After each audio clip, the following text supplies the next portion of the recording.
Good afternoon बच्चों।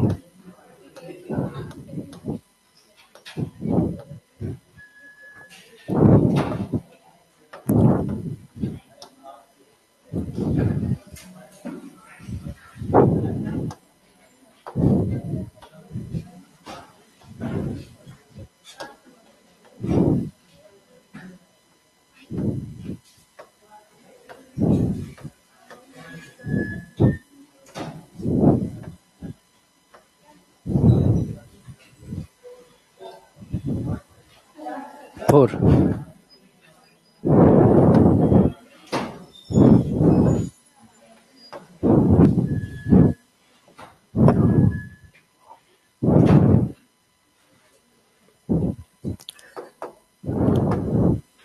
अब heading बताइए। हाइड्रोजन स्पेक्ट्रम करा दिया है, शायद उसके क्वेश्चन नहीं कराए थे कि क्वेश्चन भी करा दिए थे? नहीं कराए थे। उसके बाद कौन सी हेडिंग रह गई है? मतलब हाइड्रोजन स्पेक्ट्रम के बाद बचा क्या है हमारा? Quantum number. नहीं यार, कुछ तो था, मैंने कहा था कल आके पढ़ाऊंगा। ब्लैक बॉडी रेडिएशन, हाँ। ड्रीबॉगली पढ़ा दिया है। अनसर्टेनिटी, तो अनसर्टेनिटी भी है। फिर क्वांटम नंबर।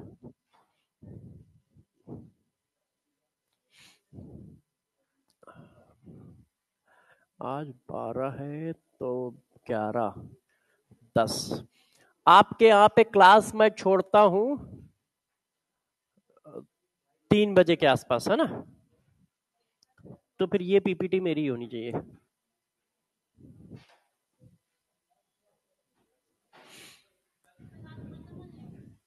आज नहीं खत्म होगा, आज तो क्वांटम नंबर चालू होगा। कल में भी, कल के लिए रह जाएगा 1 घंटे से 1.5 घंटे का।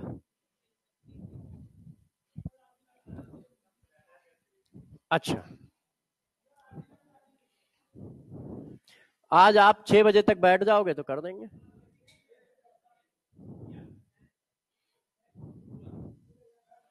हाँ, 6 बजे तक बैठोगे तो पूरा। नहीं भाई, यहीं रहेंगे ना बच्चों,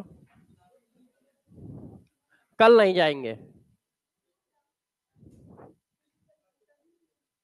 कल तो अभी चैप्टर ही चलेगा यार, कैसे चले जाएंगे यार? वो कहाँ चला गया? Black body radiation.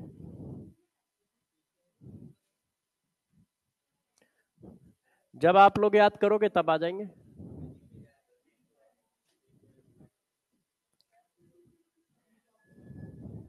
मीनू में है पूरी फिजिकल केमिस्ट्री की रिवीजन सीट, यहीं पे करनी है। और यदि आप बढ़ाना, एमडी सर का फोन क्यों आ रहा है?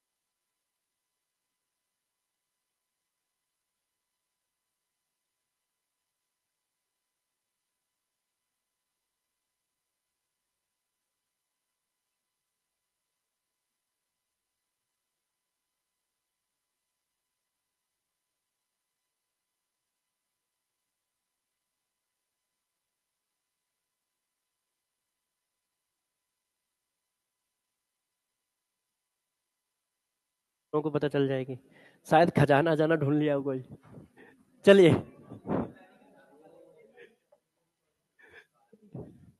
अच्छा क्वेश्चन वाली बात तो भूल ही गया।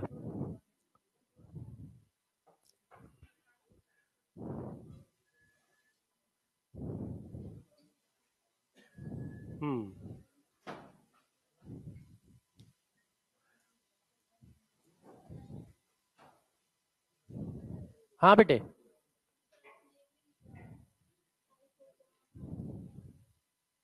एटॉमिक नंबर ये भी करोगे तुम लोग? कर देंगे यार। इसमें उसके क्वेश्चन नहीं है क्या, हाइड्रोजन स्पेक्ट्रम के?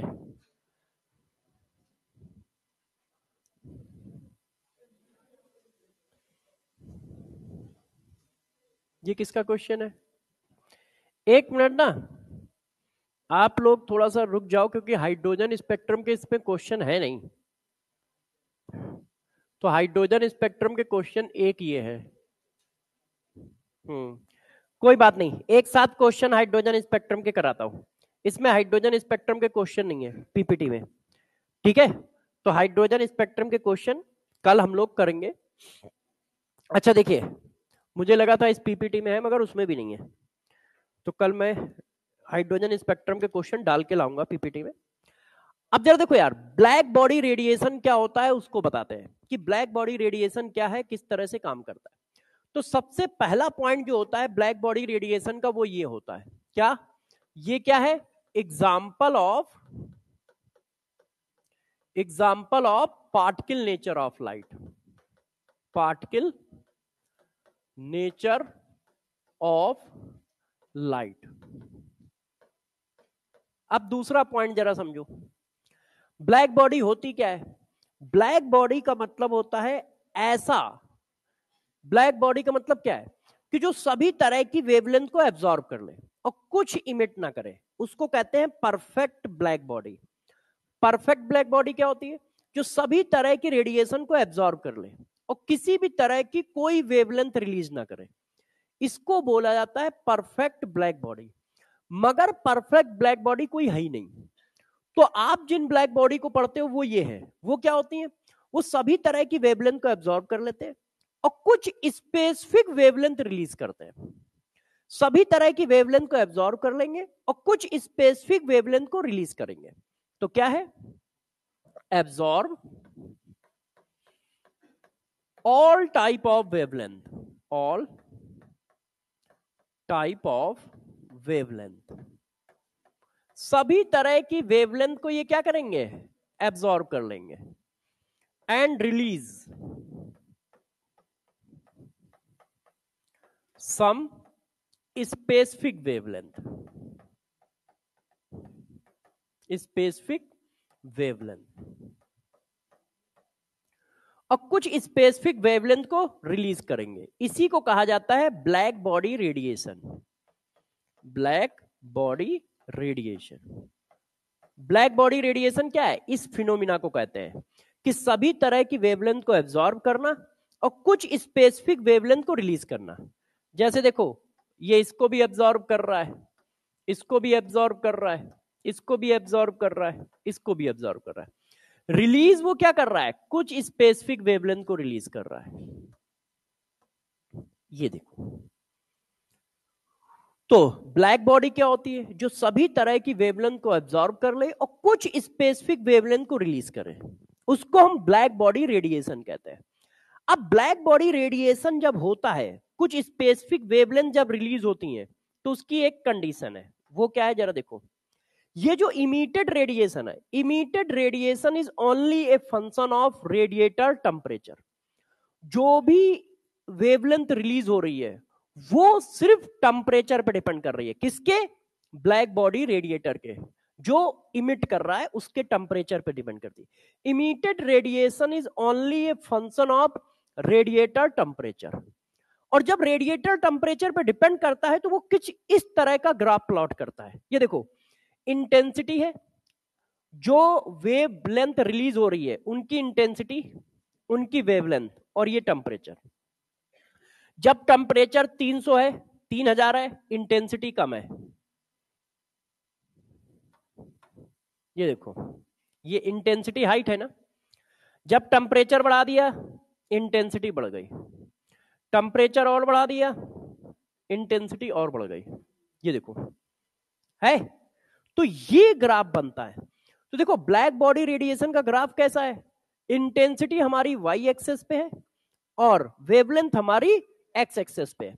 तो पहला पॉइंट ये हुआ कि रेडिएशन ऑफ वेवलेंथ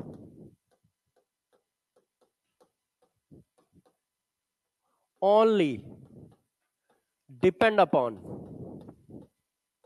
temperature। ये देखो जो रेडिएशन की वैल्यू है, emitted radiation is A only function of radiator temperature, सिर्फ टेम्परेचर पे डिपेंड कर रहा है।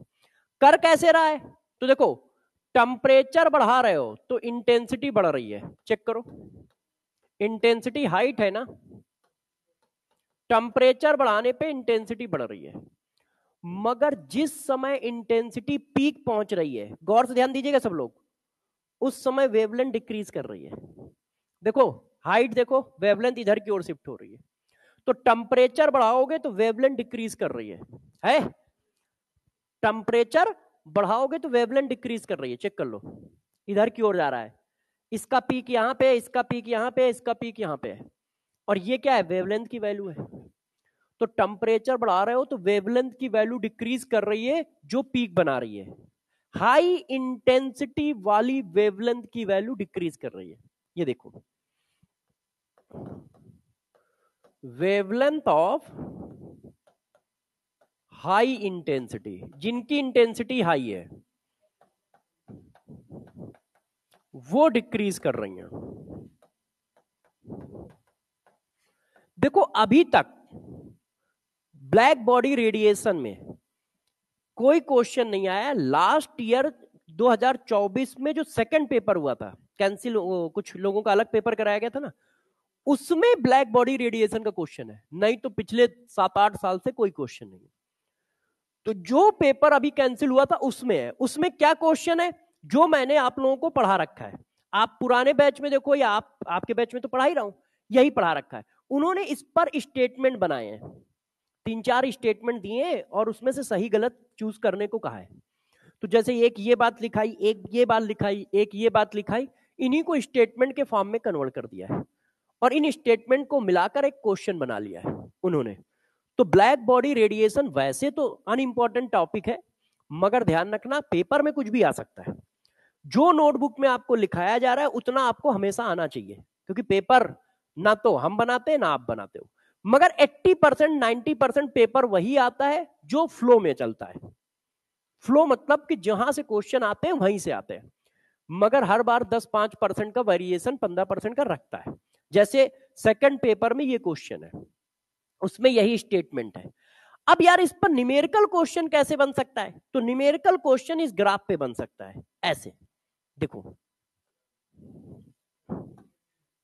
अच्छा छाप लो, यहीं पे बना देता हूं, यहां पे भी तो जगह ही है। देखो इधर इंटेंसिटी है,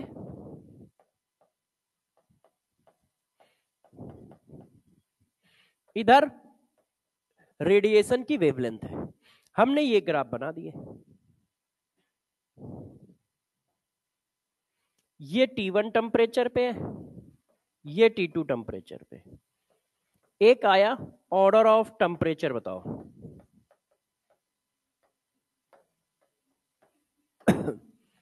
T1 ग्रेटर देन T2 है, T1 लेस देन T2 है, T1 बराबर T2 है। अभी तो ग्राफ तुम्हारे सामने है, तो आंसर तुरंत पकड़ लोगे, है ना, कि भाई देखो पीक ज्यादा तो टेम्परेचर ज्यादा, डायरेक्टली प्रोपोर्शनल इंटेंसिटी के। तो तुमने कहा भाई T1 बड़ा है T2 से, मगर जब पेपर में आएगा तो ग्राफ तुम्हारे सामने थोड़ी होगा, तो तुम्हें ग्राफ ही याद नहीं होगा और ये पॉइंट याद नहीं होंगे तो निकलेगा नहीं। तो जरा पॉइंट याद रखना, ग्राफ नहीं भी याद रहेगा तो पॉइंट याद रखना। और किसी को ग्राफ याद रखने में दिक्कत आए तो मैं बताता हूं इसको, ये किसके सिमिलर है। आप लोगों ने केमिकल काइनेटिक्स में ग्राफ पढ़ा था, कोलिजन थ्योरी में लास्ट में, तो ग्राफ लगभग ऐसा ही है, बस ये थोड़ा सा इस साइड था, है ना, ऐसे कर्व फॉर्म में जाता था, टेम्परेचर बढ़ाओ तो उधर का जो हमारा है नंबर ऑफ मॉलिक्यूल उधर बढ़ जाते थे, मगर कुछ ऐसा ही था, टिक के निशान जैसा। तो ये भी ग्राफ बिल्कुल ऐसा ही है, ठीक है। और ये जो पॉइंट लिखे हैं ये ध्यान रखना, क्वेश्चन अब ऐसा आ सकता है कि हाँ भाई मान लो उसको मन है कि नहीं हम तो भाई ब्लैक बॉडी रेडिएशन से भी क्वेश्चन बनाएंगे, तो अब जितनी थ्योरी है उतने से तो बनाओगे। तो अब आप न्यूमेरिकल टाइप का ऐसा बना सकते हो, स्टेटमेंट वाला बनाओगे तो जो ऊपर मैंने पॉइंट लिखे हैं उससे बनाओगे। तो मैंने क्या बताया, मैंने आपको बताया ब्लैक बॉडी का मतलब क्या है। परफेक्ट ब्लैक बॉडी वो होती है जो किसी भी तरह का रेडिएशन नहीं करते, वो सिर्फ ऑल टाइप ऑफ वेवलेंथ को एब्जॉर्ब करते हैं। ब्लैक बॉडी रेडिएशन का मतलब क्या होता है, सभी तरह की वेवलेंथ को एब्जॉर्ब करना और कुछ स्पेसिफिक वेवलेंथ को रिलीज करना, उसे ब्लैक बॉडी रेडिएशन कहते हैं। वो जो रेडिएशन हो रहा है वो ओनली फंक्शन ऑफ टेम्परेचर है। रेडिएशन जो है ओनली फंक्शन ऑफ टेम्परेचर है, और उसका ग्राफिकल रिप्रेजेंटेशन ये है रेडिएशन का। रेडिएशन का ग्राफिकल रिप्रेजेंटेशन ये है कि मतलब टेम्परेचर बढ़ाओगे तो इंटेंसिटी बढ़ रही है, टेम्परेचर बढ़ाओगे इंटेंसिटी बढ़ेगी, और टेम्परेचर बढ़ाओगे तो हाई इंटेंसिटी वाली वेवलेंथ की वैल्यू कम होती चली जाएगी। ये देखो, ठीक है। तो इस ग्राफ पर थोड़ा सा ध्यान रखेंगे क्योंकि ये ग्राफ भी एनसीईआरटी में बना है, तो क्वेश्चन भी आ सकता है। तो उस पर क्वेश्चन कैसे आएंगे, ऐसे आएंगे, ठीक है। ना तो किसी बुक में इस पर क्वेश्चन है और ना कहीं है, तो मैंने आपको क्वेश्चन भी करा दिया है और थ्योरी भी बता दी है। अब जरा देखो यार, अब बात करने जा रहे हैं हम लोगों के हाइड्रोजन स्पेक्ट्रम के क्वेश्चन नहीं हुए, ध्यान रखिएगा। अनसर्टेनिटी, वैसे मुझे याद रहता है, मुझे लगा था उस पीपीटी में है, uncertainty principle, Heisenberg uncertainty principle क्या होता है, जरा इसको बताते हैं। ये क्या चीज है, देखो बच्चों, ये एक इलेक्ट्रॉन है, ठीक है। अब इस इलेक्ट्रॉन को हमने क्या किया, ऐसे तो दिखता नहीं है, मैंने एक माइक्रोस्कोप से इसको देखने की कोशिश की।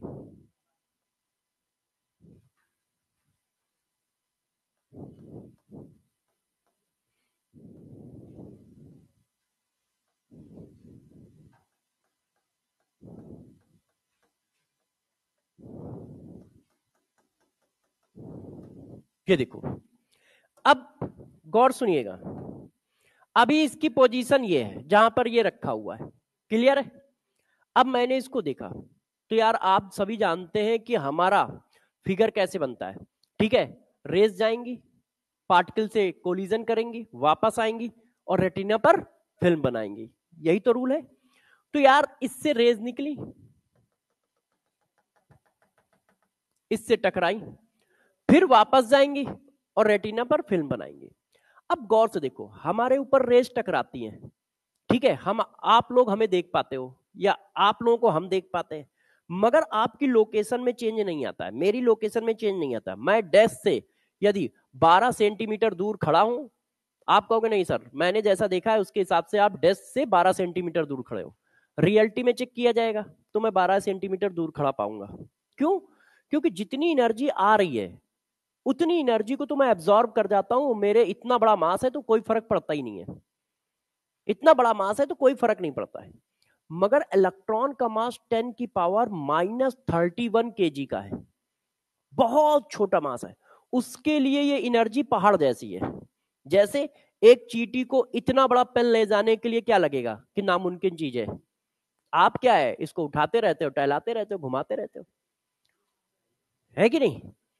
तो बस वही हाल इसका है यार, ये इलेक्ट्रॉन है, ये आप नहीं हो। इलेक्ट्रॉन जो है या प्रोटॉन है, न्यूट्रॉन है, उनके मास जो है 10 की पावर -31, 10 की पावर -27 kg है, तो उनके लिए ये हाई एनर्जी है। तो जब इसकी फिल्म बनी तो तुम्हें दिखाई दिया यहां पे, क्यों, क्योंकि इस पे टकराया है, मगर इतनी एनर्जी पाकर ये या तो इधर शिफ्ट हो गया या इधर शिफ्ट हो गया या इधर शिफ्ट हो गया, या 3 डायमेंशनल स्पेस है, कहीं भी जा सकता है। तो उसकी पोजीशन में इतनी अनसर्टेनिटी बताई गई, तुमने कहा यहां है, रियलिटी में वो यहां है, उतनी एनर्जी पाके वो उधर शिफ्ट हो गया।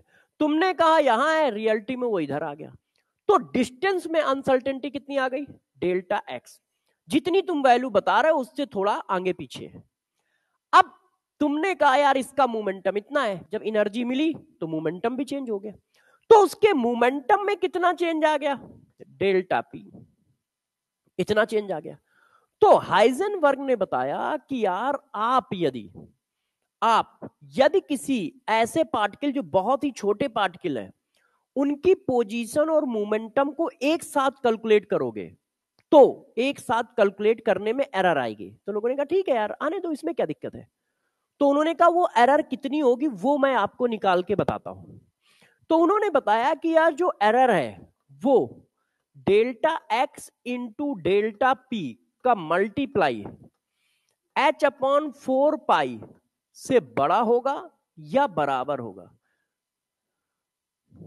डिस्टेंस में अनसर्टेनिटी और मोमेंटम में अनसर्टेनिटी का मल्टीप्लायर एच अपॉन 4 पाई के या तो बराबर है या उससे बड़ा है।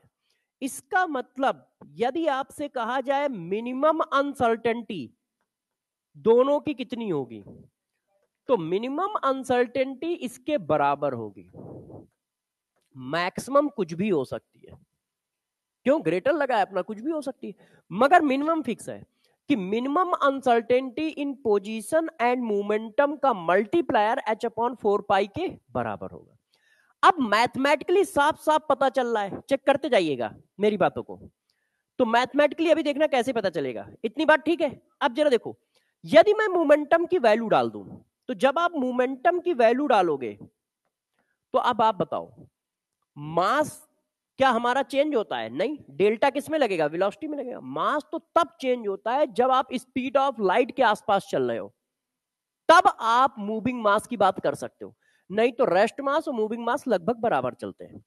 तो इसका मतलब डेल्टा जो है मास में लगा ही नहीं होगा, तो ये डेल्टा किस में लगा होगा, वेलोसिटी में। तो ये फार्मूला कुछ ऐसा आया होगा, है कि नहीं। हाँ, तो मास इलेक्ट्रॉन का है मगर वो लाइट की स्पीड से थोड़ी ट्रेवल कर रहा है। कोई भी मास, इलेक्ट्रॉन नहीं, हम आप कोई भी मास यदि लाइट की स्पीड के आसपास ट्रेवल करने लगेगा तब उसका रेस्ट मास और मूविंग मास अलग आएगा। क्यों, क्योंकि वो धीरे धीरे वेव में कन्वर्ट हो रहा होगा। तो इलेक्ट्रॉन हो या हम हो, यदि हम लोग रेस्ट में है तो मास सेम ही रहेगा, मूविंग मास रेस्ट मास। या हम रेस्ट में नहीं भी हैं, मूव भी कर रहे हैं मगर एक नॉर्मल स्पीड से मूव कर रहे हैं, तो भी वही रहेगा, मूविंग मास और रेस्ट मास बराबर रहेगा। मूविंग मास तब अलग होगा, रेस्ट मास तब अलग होगा जो जब कोई लाइट की स्पीड के आसपास चल रहा हो, तब आप रेस्ट मास और मूविंग मास दो अलग अलग वैल्यू होंगी, तब आप रेस्ट मास को नहीं रख सकते हो, फिर वहां मूविंग मास रखना पड़ता है। उससे पहले नहीं, उससे पहले रेस्ट मास मूविंग मास सब बराबर है। तो इलेक्ट्रॉन यहां है, ठीक है। हम कब कह रहे थे कि ये लाइट की स्पीड से भाग रहा है, तो हम लोग यहां मूविंग मास रखें, ठीक है ना, बात समझ गए। जिसका भी क्वेश्चन था मैं ध्यान नहीं दे पाया किधर से आया था। अब यार मैं इसको इधर ले जा रहा हूं, तो जब मैं इधर ले गया तो इस चीज को मैंने ऐसे लिखा, गौर समझते जाइएगा। आप चाहो तो ऐसा लिख लो। तो इसकी मिनिमम अनसर्टेनिटी कितनी हो गई, डिस्टेंस और वेलोसिटी की मिनिमम अनसर्टेनिटी की वैल्यू कितनी है, h/4πm।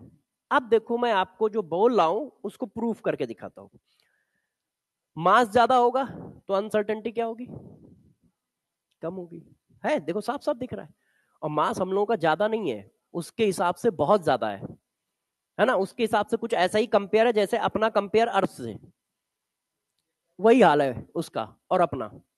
तो मास बहुत ज्यादा होगा तो अनसर्टेनिटी बहुत कम होगी। तो ये टेंस टू इन्फिनाइट भाग रहा है उसके हिसाब से, ये टेंस टू इन्फिनाइट भाग रहा है तो ये टेंस टू 0 भाग रहा है। इसलिए हम लोगों में ऐसी अनसर्टेनिटी आती नहीं है, जबकि हाइजेनबर्ग ने हर पार्टिकल के लिए ये रूल दिया है, मतलब हम लोगों के लिए भी दिया है, मगर हम लोगों में ये वैल्यू निग्लेजिबल होती है, इतनी निग्लेजिबल की दिखती नहीं है। जैसे मान लो आ जाए 10⁻31 सेंटीमीटर, इतनी एरर आई है, 10⁻31 सेंटीमीटर लिख के दिखाओ, तुम पॉइंट बनाओगे ना, वो भी 10⁻31 सेंटीमीटर से 2 4 10 लाख गुना बड़ा होगा, उतनी डिस्टेंस भी। तो उतनी एरर दिखाओगे कैसे, इसके लिए नहीं कर पाओगे। क्यों, क्योंकि वो इतनी छोटी वैल्यू है, इतनी छोटी वैल्यू है कि आपने अभी तक ऐसा कुछ मेजर ही नहीं किया है। और ऐसा आएगा क्यों, क्योंकि तुमने इसको इतना बड़ा कर दिया है। तो ये वैल्यू क्या होगी, एरर क्या हो जाएगा, बहुत कम हो जाएगा। मगर यदि ये वैल्यू छोटी हो तो एरर अच्छा खासा आएगा, काउंटेबल आएगा। तो electron, proton, neutron, alpha particle, इनके मास क्या है, निग्लेजिबल है। तो इनमें ये एरर दिखेगा, विजुलाइज होगा।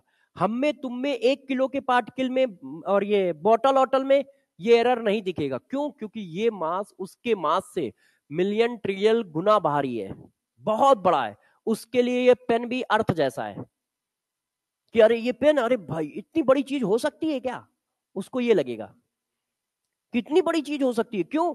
इसका मास भी 1 ग्राम से ज्यादा होगा। इसका मतलब तुम 10 की पावर गुना भारी मास लेके बैठे हुए हैं।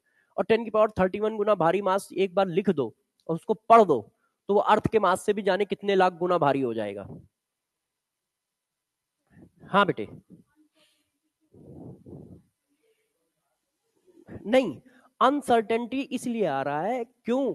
क्योंकि इसकी जो ये मास है ये इतना कम है कि थोड़ी भी एनर्जी मिलेगी तो ये अपने को मूव कर पाएगा, है ना। थोड़ी भी एनर्जी मिलेगी तो ये मूव कर पाएगा, और एनर्जी मिलेगी जरूर। क्यों? क्योंकि फिजिक्स में बताया गया है कि फिगर बनेगा ही तभी, तुम्हें लोकेशन दिखेगी ही तभी। जब तक रेस टकराएंगी नहीं तब तक फिगर बनेगा नहीं। हाँ,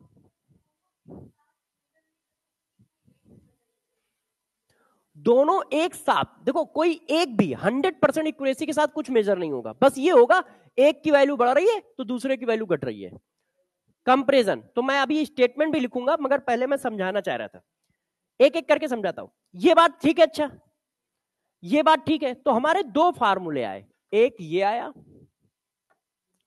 और एक ये आया। अब गौर सुनिएगा। अब यार इस चीज को स्टेटमेंट में कन्वर्ट करते हैं जो मैथमेटिकल लिखा है। तो इन्होंने कहा देखो यार, साइमल्टेनियसली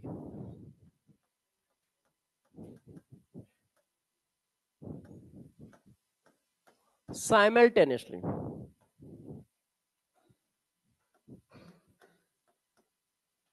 मोमेंटम एंड पोजीशन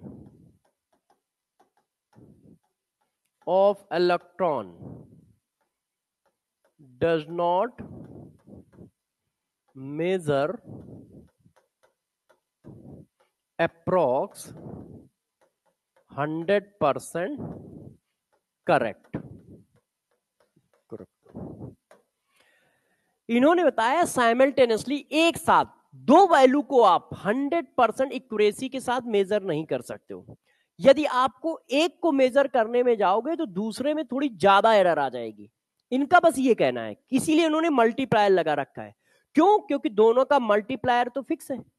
तो जब दोनों का मल्टीप्लायर फिक्स है तो तुमने क्या किया, इस वैल्यू को बहुत करेक्ट मेजर किया, इसको 10 to 0 करोगे तो ऑटोमेटिक ये वैल्यू बढ़ जाएगी। क्यों? क्योंकि मल्टीप्लायर क्या है, फिक्स। मल्टीप्लायर क्या है, h/4 पाई। h वेरिएबल होता है, 4 पाई वेरिएबल होता है नहीं। तो मल्टीप्लायर तो फिक्स है। तो इसका मतलब क्या हुआ, यदि एक की एरर कम करोगे तो अपने आप दूसरे की बढ़ेगी। क्यों? क्योंकि मल्टीप्लायर तो उतना ही लाना है, x into Y equal to 10 लाना है। x की वैल्यू आप कम करते चले जाओ। अभी क्या था, 2 इंटू 5। अब तुमने इसको 1 कर दिया तो अपने आप वो 10 हो जाएगा। तुमने इसको 0.5 कर दिया तो अपने आप वो 20 हो जाएगा, क्योंकि मल्टीप्लायर तो फिक्स है। तो उन्होंने इसी बात को, ये जो लैंग्वेज लिखी है ना, इसी को लैंग्वेज में छाप दिया है। मतलब ये जो फार्मूला लिखा है उसी को लैंग्वेज में छाप दिया है कि साइमल्टेनियसली मोमेंटम एंड डिस्टेंस या position, momentum and position of electron does not measure 100% accurately. कि आप दोनों की वैल्यू को एक साथ 100% एक्यूरेसी के साथ मेजर नहीं कर सकते हो। तो लोगों ने पूछा यार ठीक है, ये आप बात सही कह रहे हो, मगर वो एरर होगा कितना? तो वो उन्होंने लिख के दिखाया कि delta X into delta P greater than and equal to h/4 pi. और मिनिमम अनसर्टेनिटी इतनी आई और वेलोसिटी की मिनिमम अनसर्टेनिटी इतनी आई। अब हमारे पास सिर्फ इतनी इक्वेशन है। अब गौर समझो, एक हमारा क्वेश्चन आएगा स्टेटमेंट वाइज, तो उसमें ये स्टेटमेंट लगेगा और ये स्टेटमेंट लगेगा कि मिनिमम अनसर्टेनिटी कितनी पॉसिबल है, मिनिमम अनसर्टेनिटी कितनी पॉसिबल है। ठीक है, तो स्टेटमेंट वाइज आएगा तो ये जो इक्वेशन लिखी है इन्हीं से स्टेटमेंट बनेगा। या फिर उनका एक स्टेटमेंट जो उनका प्रिंसिपल है। अब न्यूमेरिकल क्वेश्चन जनरली इससे आता है, तो न्यूमेरिकल क्वेश्चन या तो इस फार्मूले पे आता है या इस फार्मूले पे आता है। कैसा आता है मैं आपको करके दिखाता हूं कि कैसा कैसा क्वेश्चन आ सकता है। एक क्वेश्चन तो तुमसे यही पूछा जा सकता है, if uncertainty of position and momentum are equal, then calculate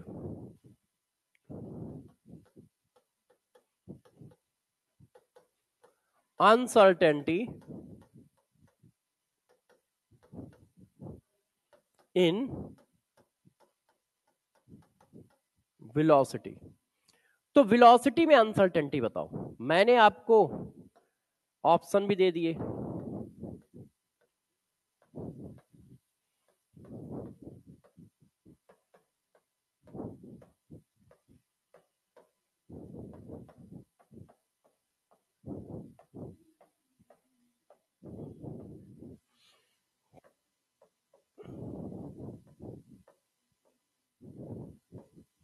ये देखो।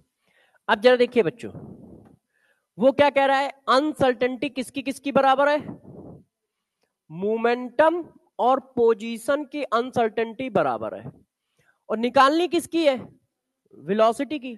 इसका मतलब हमें v चाहिए क्योंकि उसकी तो निकालनी है।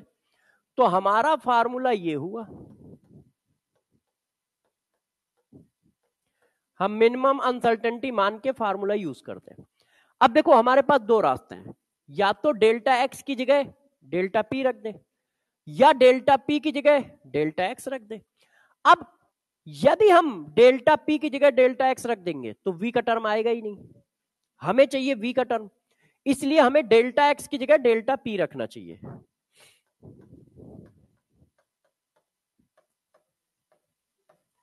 अब इसकी वैल्यू रख दो,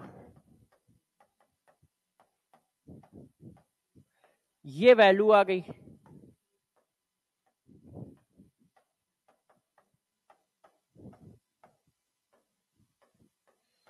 ये देखिए,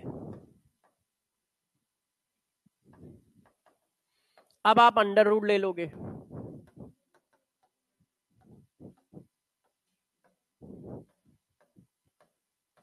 अब अंडर रूट के बाहर निकाल लो, m बाहर आ गया और 2 बाहर आ गया, h और पाई बचा। तो एक क्वेश्चन ये देखो, अलग अलग मेजर कर सकते हैं, मतलब क्या है, साइमल्टेनियसली का मतलब क्या होता है, एक साथ। फिर जब एक साथ मेजर करना है तो नहीं हो पाएगा, अलग अलग आप करते रहो, कोई दिक्कत नहीं है। तो दूसरी वैल्यू कहाँ है आपके पास, जैसे मैंने एक मेजर की तो दूसरी वैल्यू हमारे पास ही नहीं, और जब तुम दूसरी वैल्यू मेजर कर रहे हो तो पहली वैल्यू नहीं है ना। तो ये, हाँ बेटे,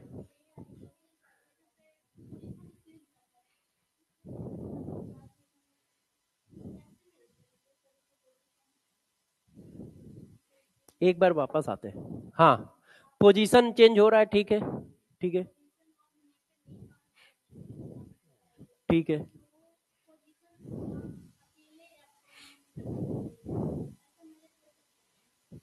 जब तुम पोजीशन मेजर कर रहे होगे तो मोमेंटम में एरर आ रहा है, मगर हम उसको मेजर ही नहीं कर रहे हैं, आने दो एरर।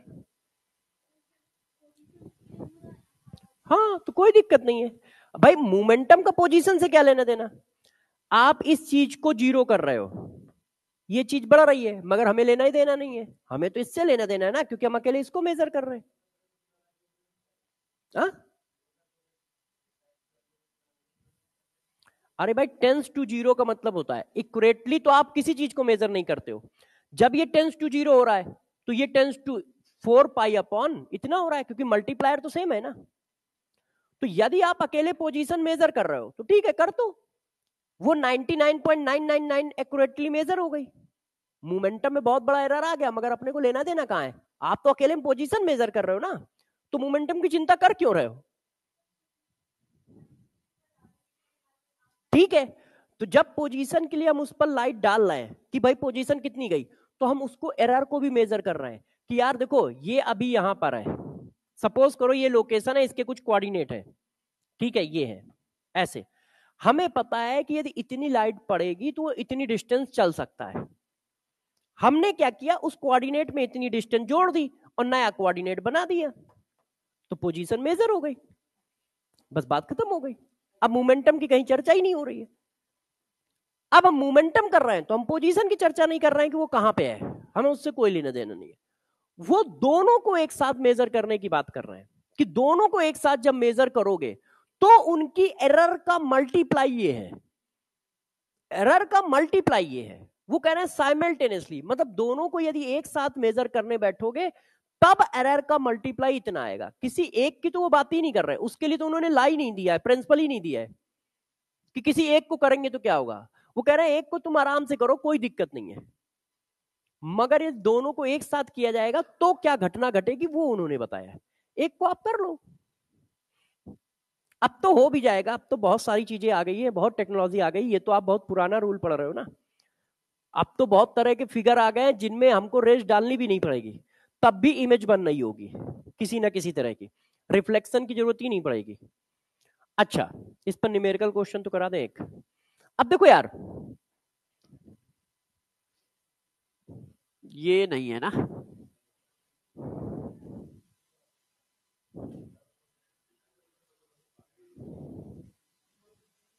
ये चेक करो, ये है, देखो, the mass of a cricket ball is 0.21 kilogram if the order of uncertainty in position is 100 picometre, then uncertainty in its velocity will be. तो भाई ठीक है, डायरेक्ट फार्मूला बेस्ड क्वेश्चन आएगा इस पे, बिल्कुल फार्मूला लगाना होगा, कुछ नहीं करना होगा। Delta x delta V H upon 4 पाई एम। पोजीशन की अनसर्टेनिटी कितनी है, इतनी पिकोमीटर है कि नहीं। वेलोसिटी की अनसर्टेनिटी निकालनी है, एच की वैल्यू 6.6 इंटू 10 की पावर -34 जूल सेकेंड, पाई पाई ये 22/7 एम। अब किसकी बात कर रहा है, क्रिकेट बॉल की, उसका एम दिया है। किस में रखोगे, केजी में कि ग्राम में, तो हम लोग इसमें किस में रखे, ग्राम में रखे, तो कितना आ जाएगा,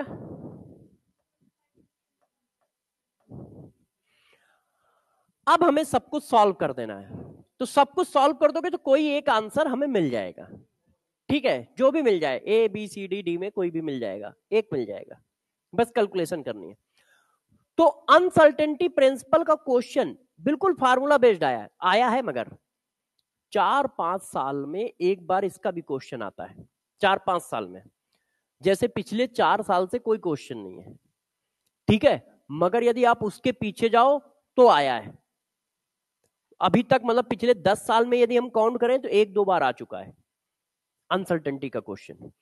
तो जो भी आया है डायरेक्ट फार्मूला बेस्ड आया है, या फिर अभी ये वाला जो मैंने पढ़ाया वो उस तरह का भी नहीं आया है, वो तो किताबों का क्वेश्चन है, वो किताबों का क्वेश्चन है। तो अनसर्टेनिटी प्रिंसिपल ये है, इस पर जो क्वेश्चन आएंगे डायरेक्ट फार्मूला बेस्ड आएंगे। आप फार्मूले को अच्छे से याद रखो, और जो थ्योरी के 4-5 स्टेटमेंट बताए हैं, जो भी पॉइंट बताए हैं, उनको याद रखो कि हाँ भाई अब क्वेश्चन कैसे कैसे बन सकता है। जैसे मैंने ये मिनिमम लिखा, ये लिखा, ये क्यों लिखा है कि अब वो क्वेश्चन बनाएगा तो कैसे बना सकता है, हो सकता है इस पे बना दे, हो सकता है इस पे बना दे, तो वो सारी बातें मैंने लिख दी हैं, जैसे आप क्या है कर पाओ।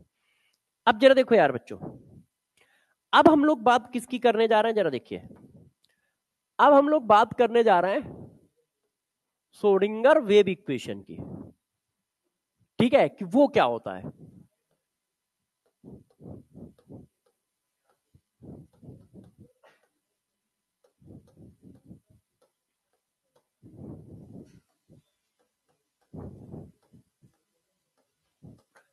हाइड्रोजन स्पेक्ट्रम के क्वेश्चन रह गए हैं, मुझे याद दिला देना, वैसे मुझे याद रहेगा क्योंकि अभी इसमें है नहीं सीट में, तो कल लेके आऊंगा।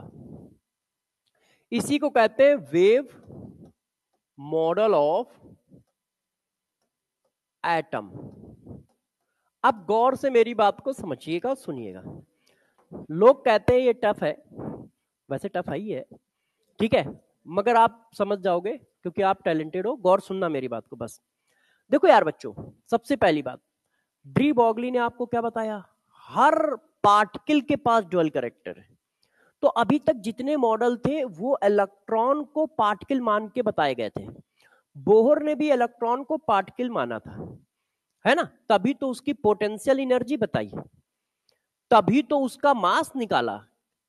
तो उन्होंने भी पार्टिकल मान के किया था। मगर ये हुआ कि पार्टिकल मान के तो बहुत सारे मॉडल आ गए। एक काम करो, एक बार वेव मान के करो, कि इलेक्ट्रॉन को वेव मानो। क्यों? क्योंकि जो हमारे डी ब्रॉगली भाई साहब हैं वो बता चुके हैं कि हर सबके पास ड्यूअल कैरेक्टर है। तो यार ड्यूअल कैरेक्टर है तो एक बार इसको वेव मान लो। तो ये हुआ, ठीक है मान लेते हैं। तो जब वेव मानने की बात आई तो पूछा गया कौन सी वेव मानोगे, क्योंकि वेव तो बहुत सारी होती है। तो उन्होंने कहा क्या करो, इलेक्ट्रॉन को एक स्टेशनरी वेव मानो, इलेक्ट्रोमैग्नेटिक वेव नहीं, स्टेशनरी वेव माना गया है। तो इन्होंने कहा यार क्या है, अब हम इलेक्ट्रॉन को वेव मान के चल रहे हैं, इसको एक वेव सपोज कर रहे हैं। पहला पॉइंट समझो, ठीक है। लोगों ने कहा ठीक है वेव सपोज कर लो। दूसरा, इसको कौन सी वेव मानोगे, तो उन्होंने वेव का बता भी दिया कि कौन सी वेव माननी है, स्टेशनरी वेव माननी है। लोगों ने कहा ठीक है। अब स्टेशनरी वेव की इक्वेशन, जर्नल इक्वेशन ये आ गई। बायोलॉजी कह रहे हैं, फिजिक्स में अभी वेव नहीं पढ़ा क्या, अभी बाकी है? तुम कहां पाए जा रहे हो, मतलब किसका क्वेश्चन था,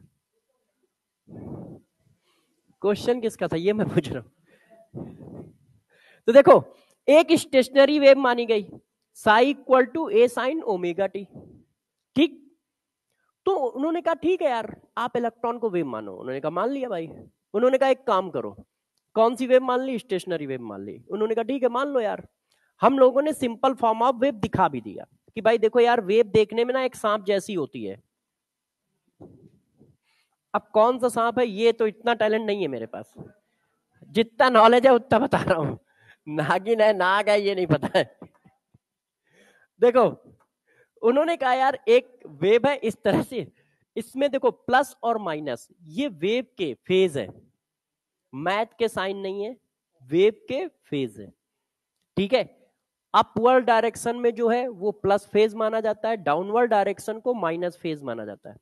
ये फिर से बता रहा हूं, मैथ के साइन नहीं है ना, ये चार्ज के साइन है, ये फेज के साइन है, ठीक है। अपवर्ड को प्लस फेज माना जाता है, डाउनवर्ड को माइनस फेज माना जाता है। उन्होंने कहा ठीक है। अब जरा गौर समझना, अब यार कोई इक्वेशन हाथ लगेगी तो उसको उठा के तुम सॉल्व करोगे। तो जब इक्वेशन को सॉल्व करते हैं तो बहुत सारी नई इक्वेशन और कुछ वैल्यू आती हैं। फॉर एग्जाम्पल जैसे ये देखो, मेरे पास यार एक इक्वेशन बहुत सिंपल लिखी है, देखना सारे लोग। अब मैंने कहा यार इसको सॉल्व कर लो,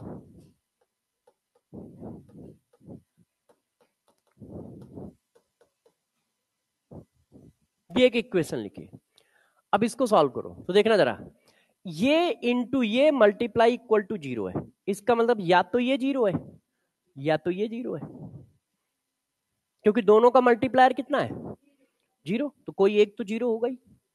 तो यार आपने इसको क्या किया, या तो आपने ये कहा कि ये 0 है या तो ये 0 है।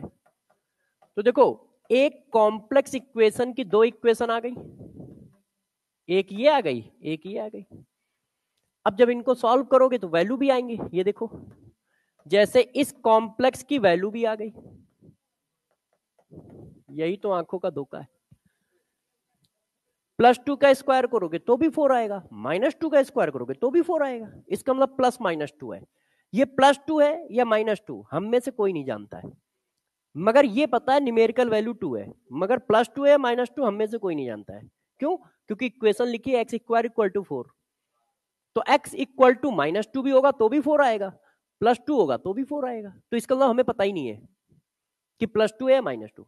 मगर देखो एक कॉम्प्लेक्स इक्वेशन को सॉल्व कर रहे हैं तो कई इक्वेशन मिल रही है और वैल्यू भी मिल रही है। है कि नहीं, वैल्यू भी मिल रही है। इतनी बात क्लियर है। तो यार ये देखो हमारी इक्वेशन है। अब इस इक्वेशन को हम लोगों ने उठा के सॉल्व किया। तो जरा देखो, अब मैं आपको इधर भी लिखूंगा और इधर थोड़ा सा एक फ्लो चार्ट भी बनाता जाऊंगा, जैसे आपको बहुत सिंपल फॉर्म में ये चीज समझ में आ जाए। हमें मिली एक इक्वेशन,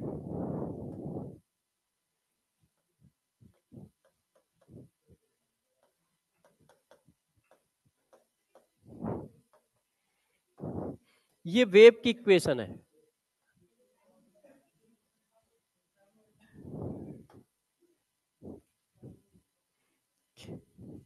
ए साइन ओमेगा टी, इसमें साई क्या है ये थोड़ा लिख देता हूं, वहां पे y इक्वल टू होता है, तो रिप्रेजेंटेशन थोड़े चेंज किए हैं, है सिमिलर। देखो साई यहां क्या रिप्रेजेंट करता है, ये जो इलेक्ट्रॉन है इसके क्लाउड को रिप्रेजेंट करता है, इसकी प्रेजेंस को। साई रिप्रेजेंट करता है क्लाउड ऑफ इलेक्ट्रॉन, मतलब साई ये चीज रिप्रेजेंट कर रहा है, क्लाउड को रिप्रेजेंट कर रहा है। साई रिप्रेजेंट कर रहा है क्लाउड ऑफ इलेक्ट्रॉन को। इसकी वैल्यू ज्यादा है, इसका मतलब वहां पे इलेक्ट्रॉन का क्लाउड ज्यादा है, इसका मतलब वहां पे इलेक्ट्रॉन है। इसकी वैल्यू कम है, इसका मतलब वहां पे इलेक्ट्रॉन का क्लाउड बहुत कम है, इसका मतलब वहां पे इलेक्ट्रॉन का क्लाउड नहीं है। अब हमें एक इक्वेशन मिल गई, हमने इसको उठा के सॉल्व किया। तो जब हमने इसको सॉल्व किया तो दो तरह की इक्वेशन आई, गौर सुनिए। जब आपने इसको सॉल्व किया तो देखो गौर सुनना, एक इक्वेशन आई है जिसमें सिर्फ एक्स वेरिएबल है, एक इक्वेशन आई है जिसमें एक्स और वाई दोनों वेरिएबल है कि नहीं, चेक करो। एक ऊपर वाली इक्वेशन में सिर्फ एक्स वेरिएबल है, नीचे वाली में एक्स और वाई दोनों वेरिएबल है। तो इन्होंने कहा कि जब इस इक्वेशन को सॉल्व किया गया तो दो तरह की इक्वेशन मिली। एक ऐसी इक्वेशन जिनकी वैल्यू सिर्फ आर पे डिपेंड करती है, आर मतलब रेडियस ऑफ एटम, और एक ऐसी इक्वेशन जिनकी वैल्यू एंगल पे डिपेंड करती है, जो हमारे थ्री डायमेंशनल एंगल है। तो ऐसी इक्वेशन जो आर पे डिपेंड करती है उनको बोला जाता है रेडियल वेव फंक्शन या रेडियल वेव इक्वेशन। आप रेडियल वेव फंक्शन बोल लो या रेडियल वेव इक्वेशन बोल लो, रेडियल वेव इक्वेशन। इसका मतलब यहां पर क्या है, यहां पर जो भी इक्वेशन है वो सिर्फ आर पे डिपेंड कर रही है, psi is a function of R, मतलब साई की वैल्यू सिर्फ आर पे है, कोई और दूसरा वेरिएबल नहीं है, सिर्फ वेरिएबल कौन है, आर। उसको कहते हैं रेडियल इक्वेशन। अब ये क्या है, और जो इक्वेशन आई उनको बोला गया angular wave function, angular wave function. Angular wave function का मतलब हुआ एंगुलर वेव इक्वेशन।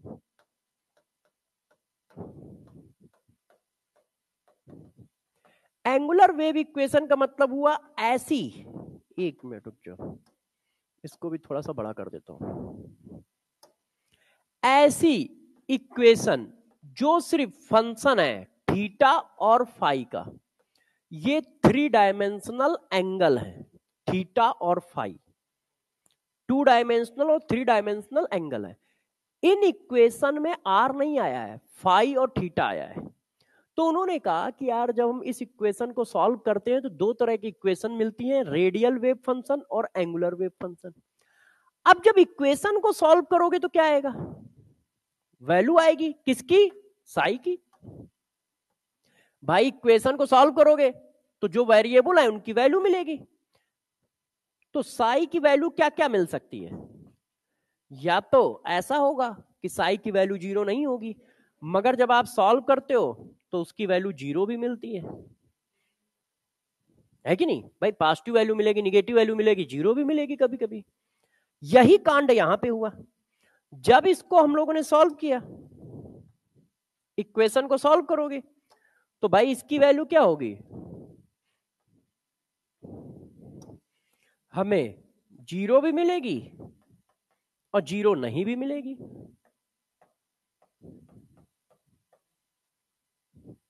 ठीक है, मैंने क्या किया, मुझे एक इक्वेशन दी गई, काफी कॉम्प्लेक्स इक्वेशन थी, तो उसको मैंने दो पार्ट में डिवाइड कर दिया है।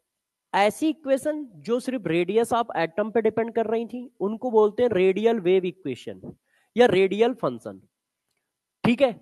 उसको भी सॉल्व करेंगे तो साई की वैल्यू आएंगी। अब साई की तीन तरह की वैल्यू पॉसिबल है, निगेटिव, पॉजिटिव और जीरो। इसी तरह से वो इक्वेशन जो थीटा और फाई पर डिपेंड कर रही है उनको भी सॉल्व करेंगे तो उसकी भी वैल्यू आएंगी, कुछ जीरो आएगी, निगेटिव आएगी, पॉजिटिव आएगी। तो लोगों ने कहा यार जीरो क्या रिप्रेजेंट कर रहा है ये बताओ। तो गौर सुनना, जो इसके सॉल्यूशन का जीरो है, रेडियल वेव फंक्शन के जो सॉल्यूशन का जीरो है उसको कहा जाता है रेडियल नोड। साई की वैल्यू जीरो होने का मतलब इलेक्ट्रॉन क्लाउड यहां पर नहीं है। क्यों? क्योंकि आपने कहा है साई इलेक्ट्रॉन क्लाउड को रिप्रेजेंट कर रहा है, तो इसको कहा गया रेडियल नोड। रेडियल नोड या स्पेरिकल नोड।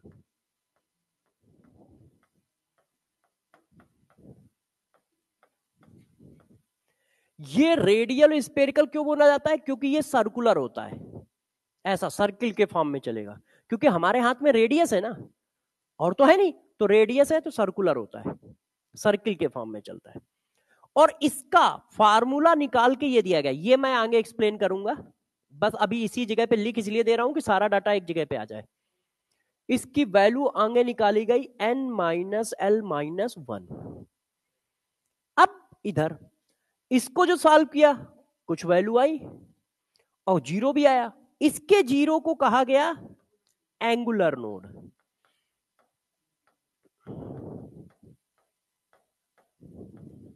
या प्लेनर नोड।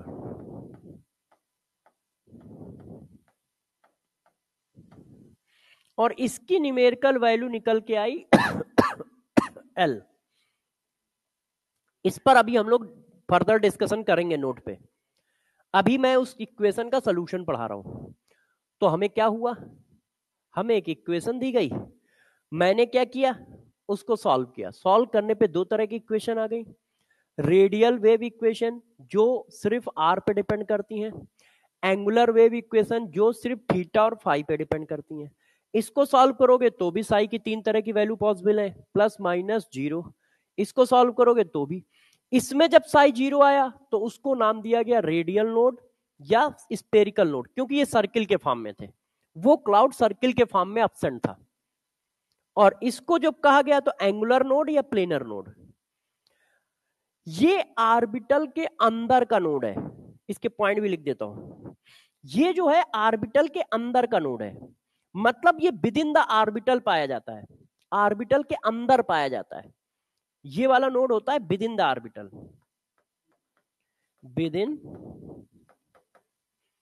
The orbital. अब आप लोगों को तो नॉलेज है, ऑर्बिटल ऑर्बिटल सब पता है, इसलिए मैं लिख दे रहा हूं।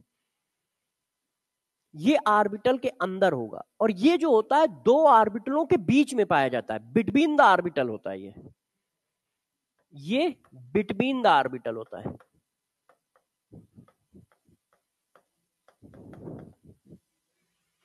ऑर्बिटल के अंदर इस तरह का नोड मिलता है, ऑर्बिटलों के बीच में खाली जगह इस तरह की होती है। इसके बारे में अभी हम लोग डिटेल देंगे। अच्छा, अब वापस आते हैं। तो अब इस जगह मैंने लिखा, देखिए इसको हम लोग ने सॉल्व कर दिया और ये वैल्यू आ गई। अब जब सॉल्व किया ये वैल्यू आई, उन्होंने कहा ठीक है यार आ गई, मान लिया।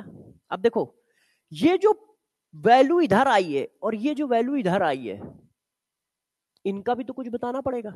जीरो वाले को तो डिफाइन कर दिया, अब जो हमारी वैल्यू नॉन जीरो है उनको भी डिफाइन करना पड़ेगा। उन नॉन जीरो में से कुछ वैल्यू उन्होंने छोड़ दी। मैथमेटिकल तो वैल्यू पॉसिबल थी, मगर इलेक्ट्रॉन के फॉर्म में कुछ वैल्यू पॉसिबल नहीं थी, उनको छोड़ देते हैं।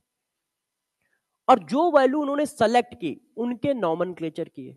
तो उन्होंने कहा कि यार इसमें तीन तरह की वैल्यू है। एक तरह की वैल्यू का नाम रख दिया, जैसे हमारे पास न्यूमेरिकल वैल्यू निकल के आई, देखो जैसे x की खूब सारी वैल्यू निकली, y की खूब सारी वैल्यू निकली, z की खूब सारी वैल्यू निकली, बहुत सारे वेरिएबल है ना। तो उन्होंने x की जो बहुत सारी वैल्यू निकली, इन्होंने कहा ये वैल्यू जो है इनका नाम रख दो प्रिंसिपल क्वांटम नंबर। क्यों? क्योंकि जो साई की वैल्यू निकल रही है वो एटम के अंदर बता क्या रही है, ये भी तो बताओगे कि एटम के अंदर क्या बता रही है। तो उन्होंने उन नंबरों का नाम रख दिया प्रिंसिपल क्वांटम नंबर। कुछ दूसरे तरह के नंबरों का नाम लिख दिया। मान लो जो वाई की वैल्यू निकल के आई, तो जो वाई की वैल्यू निकल के आई उनका नाम रख दिया एजीमुथल क्वांटम नंबर। जो जेड की वैल्यू निकल के आई उनका नॉमेनक्लेचर कर दिया मैग्नेटिक क्वांटम नंबर। तो जो हमारे वेरिएबल है ये दोनों, तो इसमें जो नंबर सेलेक्ट किया गया, इसमें जो वैल्यू निकल के आई उनको कहा गया प्रिंसिपल क्वांटम नंबर, और इसमें जो नंबर सेलेक्ट किए गए उनको कहा गया है एजीमुथल क्वांटम नंबर और magnetic quantum number. Azimuthal quantum number और मैग्नेटिक क्वांटम नंबर। तो अब जरा देखो, अब अगला पॉइंट समझो क्या हुआ। देखिए, number of possible value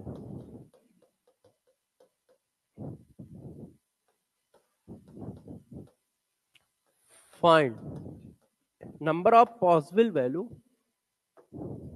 sorry इसको फिर से लिखते हैं, 3 type of numerical value of solution of Schrodinger wave equation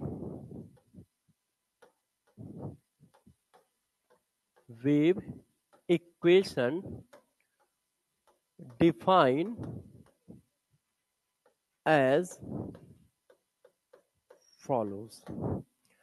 3 type की जो न्यूमेरिकल वैल्यू है श्रोडिंगर वेव इक्वेशन की, उनको इस तरह से डिफाइन कर दिया गया। जैसे x की वैल्यू, तो x की बहुत सारी वैल्यू आई, y की बहुत सारी वैल्यू आई, z की बहुत सारी वैल्यू आई।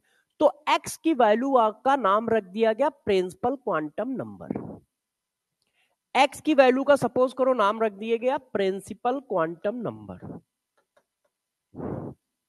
Principal quantum number.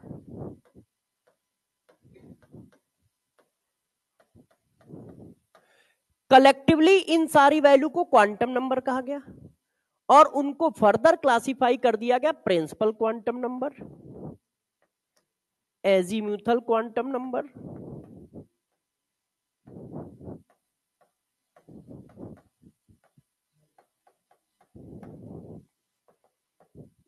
और मैग्नेटिक क्वांटम नंबर। इससे एक बात आपको समझ में आ गई। वो बात क्या समझ में आ गई कि स्पिन क्वांटम नंबर इसका सॉल्यूशन नहीं है। मैंने लिख दिया है कि 3 टाइप की न्यूमेरिकल वैल्यू को इन्होंने एक नाम दिया क्वांटम नंबर और उसको फर्दर क्लासिफाई कर दिया principal quantum number, azimuthal quantum number, magnetic quantum number. 3। इसका मतलब श्रोडिंगर वेव इक्वेशन का स्पिन क्वांटम नंबर सॉल्यूशन नहीं है। ठीक, ये देख लो। अब लोगों ने कहा ठीक है यार, अभी तक कितनी बात पता चली जरा समझो। अभी तक ये पता चला कि भाई आप ये कह रहे हो कि एक एटम में, ठीक है, एक एटम में कुछ ऐसी जगह होती है जहां पर इलेक्ट्रॉन क्लाउड नहीं होता है, क्योंकि साई की वैल्यू आपने 0 निकाल दी। और आपने कुछ नहीं बताया, और आपने कहा है कि बहुत सारे नंबर मिले हैं, उन नंबर को कलेक्टिवली हमने क्वांटम नंबर कह दिया है और उन नंबर का क्लासिफिकेशन ऐसे कर दिया है principal quantum number, azimuthal quantum number, magnetic quantum number. बस इतनी बात अभी तक हम लोगों ने की है। अब यार एटम कहां है, इलेक्ट्रॉन कैसे हैं, प्रोटॉन कैसे हैं, क्या है, ये अभी कुछ नहीं है।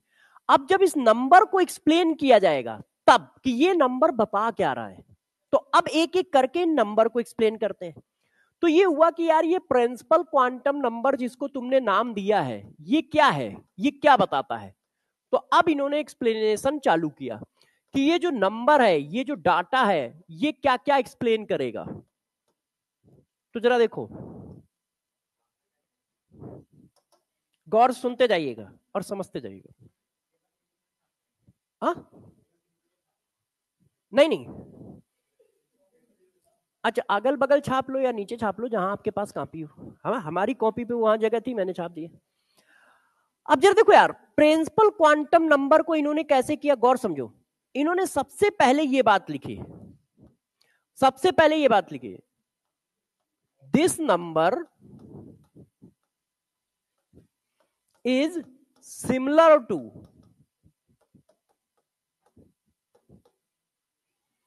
Bohr's orbit number. इन्होंने कहा ये नंबर बिल्कुल उसी तरह से है जिस तरह से बोहर का ऑर्बिट नंबर है। जो बोहर का ऑर्बिट नंबर जैसे काम करता है वैसे ही हमारा ये वाला नंबर काम करता है। कौन सा? Principal quantum number. हाँ बेटे, क्या कह रहे हो? वेट बेटा, वो फैन ऑन कर दो, खींच दो। हाँ, तो इन्होंने बताया कि प्रिंसिपल क्वांटम नंबर की जो वैल्यू निकल के आ रही है वो बिल्कुल उसी तरह से काम करती है जिस तरह से बोहर का ऑर्बिट नंबर काम करता है। इसी वजह से इन्होंने इसका रिप्रेजेंटेशन एन कहा। इन्होंने कहा यार हम भी इसको इसीलिए एन से रिप्रेजेंट करेंगे। इन्होंने बस इसका नाम अलग कर दिया, नॉमेनक्लेचर अलग कर दिया। बोहर ने उसका नॉमेनक्लेचर किया था ऑर्बिट, इन्होंने इसका नॉमेनक्लेचर कर दिया सेल। नॉमेनक्लेचर डिफरेंट है। हाँ, वो ऊपर लिख दिया ना। वैल्यू डाटा सेम बताएगी, वैल्यू डाटा सेम बताएगी, मगर नॉमेनक्लेचर अलग अलग है। जैसे हम आए या तरुण सर आए या एमडी सर आए या कोई भी सर आए, वो नीट के बारे में डाटा तो सेम ही देगा ना, मगर नाम अलग, रिप्रेजेंटेशन अलग है। मैं आऊंगा तो कुछ अलग तरह का रिप्रेजेंटेशन करूंगा, मगर लगभग 90% रिप्रेजेंटेशन सेम होगा। क्यों? वो भी आएंगे तो बताएंगे कि ये क्वेश्चन इस साल में आया है, हम भी आएंगे तो वही बताएंगे, बस बताने का तरीका अलग हो सकता है, मगर बताएंगे सेम बात। तो इन्होंने कहा कि यार जो हमारा प्रिंसिपल क्वांटम नंबर है ये बिल्कुल उसी तरह से काम करता है जैसे बोहर का ऑर्बिट नंबर काम करता था, मगर ये हमने खोजा है तो हम अपना नॉमेनक्लेचर करेंगे, तो इन्होंने इसका नाम रखा सेल। इन्होंने कहा यार इसकी वैल्यू कभी जीरो नहीं होगी, कभी फ्रैक्शनल नहीं होगी, इसकी वैल्यू सिर्फ होल नंबर में होगी। होल नंबर में जीरो आता है कि नहीं आता है? तो फिर नेचुरल नंबर होगी, क्योंकि मुझे ये कंफ्यूजन रहता है कि होल नंबर में आता है कि नेचुरल नंबर में, किसी एक में आता है एक में नहीं आता है। तो इसका मतलब इसकी वैल्यू 1 2 3 4 5 6। इन्होंने कहा जो हमारा सेल है ये 1 2 3 4 5 6 है। लोगों ने कहा यार ठीक है, उनका जो एन था वो सर्कुलर पाथ को बताता था, आपका एन सेल को बता रहा है, तो मतलब ये नंबर 1 2 3 4 है, ये क्या दिखाएगा? तो उन्होंने अब इसको थोड़ा सा पिक्चोरियल रिप्रेजेंटेशन में डाला। कैसे डाला देखो, गौर समझते जाइएगा, ये पॉइंटर मैं लिखता जा रहा हूं। अब अगले पेज पे चलूं। इन्होंने कहा यार एन जो है वो नंबर ऑफ सेल को रिप्रेजेंट कर रहा है। तो जैसे ये न्यूक्लियस है तो इसके चारों ओर बहुत सारे सेल हैं, 1 2 3 4 5 6 सो ऑन। भाई सिमिलर टू बोर है तो सिमिलर टू बोर चल रहा है, नॉमेनक्लेचर अलग अलग है, 1 2 3 4 5 6। अब ये एटम की कौन कौन सी प्रॉपर्टी को बताएगा? तो ये सिमिलर टू बोहर है, तो बोहर का एन क्या बताता था? रेडियस ऑफ एटम, रेडियस वाले फार्मूले में एन था, एनर्जी वाले फार्मूले में एन था, ये बताएगा। तो इसीलिए इन्होंने कहा कि यार ये जो प्रिंसिपल क्वांटम नंबर है, तो प्रिंसिपल क्वांटम नंबर किसको रिप्रेजेंट करता है, किसको बताता है? तो इन्होंने कहा भाई प्रिंसिपल क्वांटम नंबर जो है वो रेडियस ऑफ या साइज ऑफ एटम को रिप्रेजेंट करता है। ये किसके बारे में इंफॉर्मेशन देगा? साइज ऑफ एटम के बारे में देगा, एनर्जी ऑफ इलेक्ट्रॉन के बारे में देगा, कि भाई उसकी एनर्जी कितनी है। क्यों? सिमिलर टू एन है, बोर है। तो उन्होंने कहा कि यार ये एन आप क्या क्या बताएगा? तो इन्होंने कहा भाई देखो, एन एनर्जी को बताएगा, एन एटम का साइज बताएगा, जैसे बोहर का एन वैसे ये एन, सिमिलर टू बोहर कर दिया। इसी वजह से आप लोग या कोई भी कंफ्यूज रहता है, जब बोहर पढ़ाता तो भी सेल बोलते हैं, यहां पढ़ाते हैं तो भी सेल बोल देते हैं। रियलिटी में बोर को इस नाम का पता नहीं था, मगर अपने लिए सब जायज है, क्योंकि हम लोगों को जाके पेपर में लिखना है ना। बहुत सारे स्टेटमेंट गलत चलते रहते हैं, तो कोई ऐसी बात नहीं, मैं खुद बोल देता हूं कभी कभी। तो वो आर्बिट था, ये सेल है, मगर सिमिलर है, इसलिए वहां चाहे सेल बोलो चाहे आर्बिट बोलो, सारी वैल्यू सब सेम ही चल रही होती है। रिप्रेजेंटेशन भी सेम कर रखा है इन्होंने। अच्छा, सेम रिप्रेजेंटेशन सेम चीज है, तो उन्होंने कहा ठीक है यार। अब इस चीज को इन्होंने ऐसे बता दिया। अब इसके बाद आया दूसरा कि ठीक है यार, ये नंबर क्या क्या बता रहा है, अब हमारे दिमाग में छप गया। ये नंबर ये बता रहा है कि न्यूक्लियस के चारों ओर बहुत सारे सेल हैं। अब हम सर्कुलर पाथ वर्ड यूज नहीं कर रहे हैं, क्योंकि वो बोर ने नाम दिया था। अब भाई सबका अपना अपना है, तो उन्होंने अपना अलग नाम दिया। उन्होंने कहा इस न्यूक्लियस के चारों ओर बहुत सारे सेल होते हैं, जिनके नंबर 1 2 3 4 होते हैं। ये जीरो नहीं हो सकता, फ्रैक्शनल नहीं हो सकता, मगर बहुत सारे हैं, इनफिनाइट तक। फिर पूछा गया कि भाई ये नंबर क्या बताएगा। हाँ बेटा, हाँ पूछो। नहीं, प्रिंसिपल क्वांटम नंबर स्टेबिलिटी को नहीं बताता है।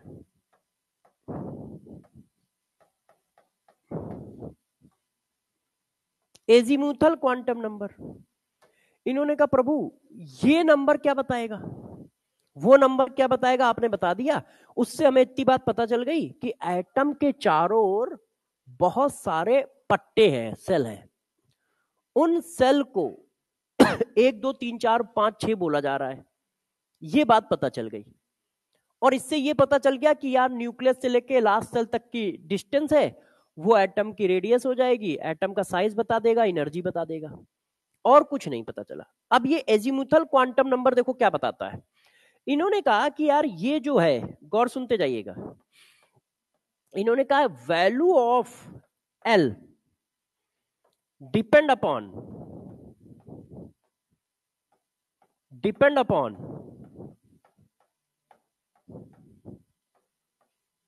Value of N. इन्होंने कहा ये जो एल है वो एन पे डिपेंड करता है। तो लोगों ने कहा ठीक है भाई, आप कह रहे हो मान लेंगे। कैसे डिपेंड करता है?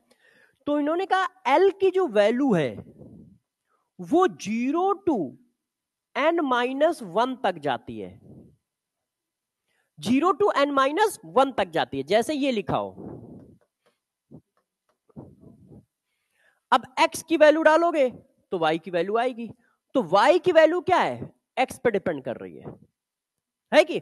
और y की मैक्सिमम वैल्यू क्या हो सकती है, x की वैल्यू से एक कम। ये देखो, n की वैल्यू से एक कम।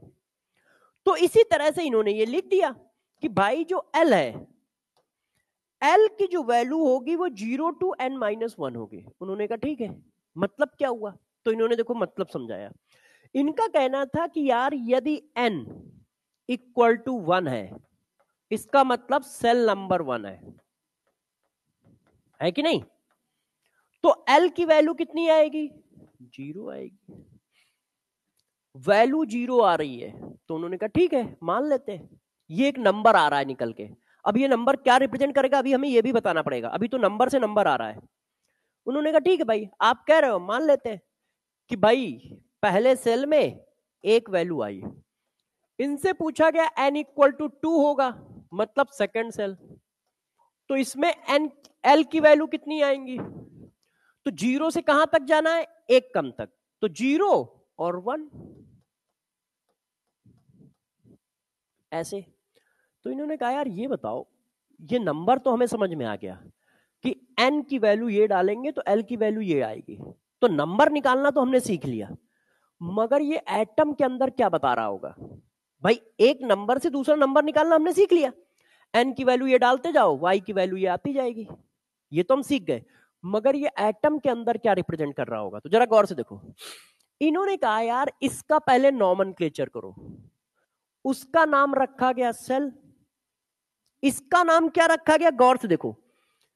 सेल के अंदर दो वैल्यू आ रही हैं, एक सेल में दो वैल्यू, एक सेल में तीन वैल्यू, चार वैल्यू। देखो n इक्वल टू 2 में इसकी दो वैल्यू आ रही है। इसका मतलब इसका नाम उन्होंने रख दिया सब सेल, क्योंकि सेल के अंदर का पार्ट एक्सप्लेन कर रहा है वो। तो इन्होंने कहा कि यार इसका नाम रख दो, एल को क्या नाम रख दिया गया, सब सेल। तो यार उन्होंने कहा वहां तो आराम था, n इक्वल टू 1 आया तो तुमने उसका कह दिया फर्स्ट सेल, सेल एक कॉमन नेम हो गया। n इक्वल टू 1 आया तो तुमने कह दिया पहला है सेल है, n इक्वल टू 2 आया तो दूसरा है।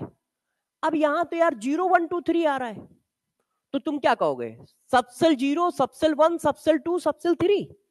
तो उन्होंने कहा नहीं, ये भी रहता फैल रहा है। तो सबसेल के नीचे जो नंबर है 0 1 2 3 उनका भी नॉमेनक्लेचर कर दिया। सबसेल एक जर्नल टर्म हो गया, एल को सबसेल कहा गया। अब एल की वैल्यू कितनी है, 0 भी है, एल की वैल्यू कितनी है, 1 भी है, आगे और भी वैल्यू आएंगी। तो इन्होंने क्या किया, नॉमेनक्लेचर कर दिया कि यदि कहीं 0 लिखा हो तो उसका नाम हमेशा लेंगे हम लोग एस सबसेल, यदि कहीं 1 लिखा हो तो इसका नाम लिख देंगे पी सबसेल, यदि कहीं 2 लिखा हो तो उसको हम लोग लिख देंगे डी सबसेल, यदि कहीं 3 लिखा हो तो उसको हम लोग लिख देंगे एफ सबसेल, और यदि कहीं 4 लिखा हो तो उसको हम लोग लिख देंगे जी सबसेल, और यदि कहीं 5 लिखा हो तो उसको हम लोग लिख देंगे एच सबसेल, सो ऑन। तो क्या हुआ जरा गौर से समझो, अभी भी थोड़ा सा रहता है मगर अभी खत्म करूंगा तब रहता नहीं रहेगा। इन्होंने कहा ठीक है यार, एन क्या है, एन न्यूक्लियस के चारों ओर बहुत बड़े बड़े पट्टे हैं जिनको सेल कह दिया, तो रिप्रेजेंटेशन थोड़ा दिमाग में बना, ठीक है भाई तुम ये बता रहे हो। उनसे पूछा गया कि एजीमुथल क्वांटम नंबर क्या है, तो इन्होंने कहा इसकी वैल्यू एन की वैल्यू पे डिपेंड करती है, और किसी भी सेल के लिए इसकी वैल्यू कितनी निकल के आ रही है, 2 3 4 कुछ भी निकल सकती है। तो मैंने कहा किसी भी सेल के लिए एल की मैक्सिमम वैल्यू कितनी होगी, maximum value of L for any shell, किसी भी सेल के लिए इसकी मैक्सिमम वैल्यू कितनी होगी, लास्ट वैल्यू ये होती है, n-1 से ज्यादा नहीं होती। इसका मतलब L की वैल्यू कभी n से बड़ी हो ही नहीं सकती है। देखो मैक्सिमम वैल्यू कितनी है, n-1। इसका मतलब ये इसका मतलब ये हुआ कि L always greater than L होगा, है कि नहीं है। अच्छा, उन्होंने कहा यार ये सारी बातें तो ठीक है, अब आप ये बताओ उस सेल के अंदर ये क्या बताएगा। न्यूमेरिकल वैल्यू समझ गए, न्यूमेरिकल वैल्यू का तुमने नॉमेनक्लेचर कर दिया, ये भी ठीक है कि भाई उसकी न्यूमेरिकल वैल्यू को सेल कह दिया था, इसकी न्यूमेरिकल वैल्यू को सबसेल कह दिया। इसमें न्यूमेरिकल वैल्यू डिफरेंट टाइप की है, 0 भी है, 1 भी है, 2 भी है, 3 भी है, 4 भी है। तो तुमने 0 वाले का नाम एस सबसेल लग दिया, 1 वाले का नाम पी सबसेल लग दिया, 2 वाले का नाम डी सबसेल लग दिया। मगर ये एटम के अंदर, सेल के अंदर क्या दिखाएंगे हमें, किस चीज को बताएंगे। तो इन्होंने कहा यार ये कुछ ऐसा है। अब देखो फिगर थोड़ा सा ड्रा हुआ, देखिए हमारे पास ये कोई सेल है,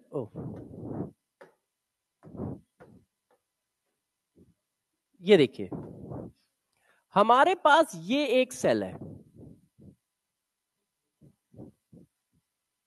उन्होंने कहा देखो यार ये एक सेल है, अब सेल एक बहुत बड़ा एरिया है, इसमें जो है सपोज करो ये n इक्वल टू 2 की बात चल रही है, n इक्वल टू 2 की बात चल रही है, तो L की वैल्यू कितनी आएंगी। तो उन्होंने कहा इस सेल्स के अंदर 2 सब सेल है, ये इस सेल के अंदर 2 इलाके हैं, एक इलाका मान लो ये है, एक इलाका ये है। हाँ बच्चे, ना भाई उनको कैसे दिखेगा जब हमें नहीं दिखा, है कि नहीं। तो उन्होंने भी मन की आंखों से देखा, मैथ के कोऑर्डिनेट। अब जरा देखो, इन्होंने कहा कि यार सेल के अंदर दो ऐसे इलाके हैं जहां पर इलेक्ट्रॉन पाए जाने की प्रोबेबिलिटी सबसे ज्यादा है। अब इसको मैं थोड़ा और अच्छे से एक्सप्लेन करता हूं। जैसे एक हम लोग का ये इंस्टीट्यूट है, ठीक, एक फ्लोर, ये कौन सा नंबर का फ्लोर है, इसका नाम नीचे वाला 5 है। तो आपने कहा कि यार इंस्टीट्यूट, ये पूरी बिल्डिंग हो गई, तो ये सेल हो गया, पूरी बिल्डिंग हमारी सेल हो गई। इसके अंदर बच्चों के पाए जाने की प्रोबेबिलिटी कहां है, जबकि इसके अंदर कितने फ्लोर है, 9 है। तो मैंने कहा बच्चों की पाए जाने की प्रोबेबिलिटी कहां है, तो तुमने कहा एक काम करो, 6 और 5th में है। तो ये 5th और 6 है, और भी सब सेल है, मगर इलेक्ट्रॉन पाए जाने की प्रोबेबिलिटी यहां है ज्यादा से ज्यादा। ठीक है, हाँ क्या कह रहे हो, हाँ तो तुम लोग तो 6 में हो ना, हाँ ठीक है। तो गौर से सुनो, अरे बात सुनो। तो इन्होंने कहा कि यार सेल के अंदर भी कोई पार्ट होता है और उस पार्ट में इलेक्ट्रॉन पाए जाने की प्रोबेबिलिटी ज्यादा है। सेल एक बहुत बड़ा एरिया है, उनका कहना था कि सेल एक बहुत बड़ा एरिया है, छोटा सा एरिया नहीं है, बहुत बड़ा एरिया है। उस छोटे बड़े एरिया में इलेक्ट्रॉन पाए जाने की प्रोबेबिलिटी जो है वो इस वाले पार्ट में है, जिसको सबसेल कहा गया, एस और पी। जबकि एरिया कितना बड़ा है, इतना बड़ा, मगर इतने बड़े एरिया में दो ऐसी जगह हैं जहां पर इलेक्ट्रॉन के पाए जाने की प्रोबेबिलिटी सबसे ज्यादा है, उनका ये कहना है। तो उन्होंने कहा यार ये सबसेल क्या रिप्रेजेंट कर रहा है, तो उन्होंने कहा वो क्या कर रहा है, सेल के अंदर वो पोर्शन रिप्रेजेंट कर रहा है जहां पर इलेक्ट्रॉन होने की प्रोबेबिलिटी हाई है, जबकि एरिया उसके पास बहुत सारा है, मगर उस जगह पे प्रोबेबिलिटी हाई है। तो उन्होंने कहा ठीक है यार, आपकी बात मान ली। अब जरा गौर सुनना, अभी कहानी खत्म नहीं हुई है। किसी भी सेल में कितने सबसेल होंगे, ये कैसे पता लगाओगे, आपने कह दिया इसकी वैल्यू कहां से चलेगी, 0 to n-1। तो देखो, number of subshell in any shell, किसी भी सेल में कितने सबसेल होंगे, तो पहले आपको दिखा देते हैं फिर लिखते हैं। देखो n इक्वल टू कितना है, 1, l की कितनी वैल्यू आई, 1, value number 1, n equal to कितना है, 2, l की कितनी वैल्यू मिली, 2, जितनी वैल्यू मिली उतने सबसेल है कि नहीं। इसका मतलब n l इक्वल टू कितना होगा, 3, तो l की कितनी वैल्यू मिलेंगी, 3, n-1 तक जाना है, 0 इंक्लूड कर लेना है। तो उधर तुमने एक माइनस किया, इधर तुमने एक बढ़ा दिया, क्योंकि n में 0 होता नहीं है, तो बराबर n हो गया। तो किसी भी सेल में कितने सबसेल होंगे, value of principal quantum number के बराबर, मतलब n। यदि मैं तुमसे पूछ दूं कि 11 नंबर का जो सेल होगा उसमें कितने सबसेल होंगे, बस 11 होंगे। ठीक है, 100 नंबर का सेल होगा उसमें कितने सबसेल होंगे, 100 होंगे। अब इतने पॉसिबल इलाके होंगे जहां इलेक्ट्रॉन रहेगा, और भी इलाके हैं उसके पास, मगर वो इलाके सिर्फ बताए जा रहे हैं जिनमें इलेक्ट्रॉन मिलेगा। जैसे इसमें देखो कितनी जगह है, इसके बाद बहुत सारे इलाके हैं, मगर सिर्फ वो इलाके बताए गए जिनमें इलेक्ट्रॉन रहेगा, उनका नाम रखा गया है सबसेल। तो किसी भी सेल में कितने सबसेल होंगे, जितनी n की वैल्यू होगी, जिस सेल में पूछ रहा होगा उतने ही सबसेल होंगे। उनके नॉमेनक्लेचर हम लोगों ने पीछे कर रखे हैं कि हाँ भाई उनके नॉमेनक्लेचर क्या है। तो लोगों ने कहा ठीक है यार, इसका मतलब तुम ओरिएंटेशन ऑफ इलेक्ट्रॉन क्लाउड को बता रहे हो कि इलेक्ट्रॉन क्लाउड कहां मिलेगा, ओरिएंटेशन। क्यों, वो थीटा वाला है ना, तो थीटा तो ओरिएंटेशन को बताएगा, 2D या 3D। तो एल जो है, एल रिप्रेजेंट करता है ओरिएंटेशन ऑफ सबसेल, कि सबसेल का ओरिएंटेशन कहां है, मतलब इलेक्ट्रॉन क्लाउड का ओरिएंटेशन किस जगह है। उन्होंने कहा ठीक है यार, आपने कहा हमने मान लिया। अब आप बताओ एम क्या रिप्रेजेंट करेगा, मैग्नेटिक क्वांटम नंबर जो तुमने तीसरा वाला बताया है, ये नंबर क्या बताता है।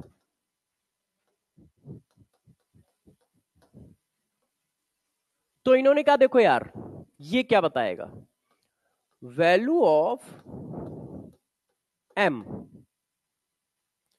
डिपेंड अपॉन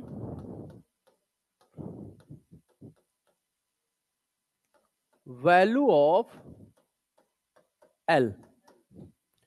क्या होगी? तो इन्होंने कहा m की वैल्यू जो होगी -l से शुरू होगी +l तक जाएगी, या कह सकते हो +l से शुरू होगी -l तक जाएगी। आप चाहे ये लिखो चाहे ये लिखो, दोनों सही होते हैं, मगर इन जनरल हम लोग ये वाला लिखते हैं। सही दोनों है, चाहे आप प्लस से चालू करके माइनस तक जाओ या माइनस से चालू करके प्लस तक जाओ, मगर ये होता है कि सब लोग एक ही जैसा लिखो, जैसे समझने में दिक्कत ना है, इसलिए हम -2 लिख रहे होते हैं। नहीं तो दोनों में से कोई भी लिखो, सब सही है। तो उन्होंने कहा ठीक है यार, आप कह रहे हो मान लेते हैं। तो इन्होंने बताया कि यदि कहीं पर l = 0 है तो m = क्या आएगा? 0 आएगा। -0 + 0 0, तो 0 ही होता है। उन्होंने कहा भाई बात सही कह रहे हो, आप कहोगे हम मानेंगे। तो इन्होंने कहा ये क्या होगा? तो भाई माइनस से चालू करो प्लस तक जाओ। तो उन्होंने कहा ये भी ठीक है भाई। अब मान लो ये हो n = 2,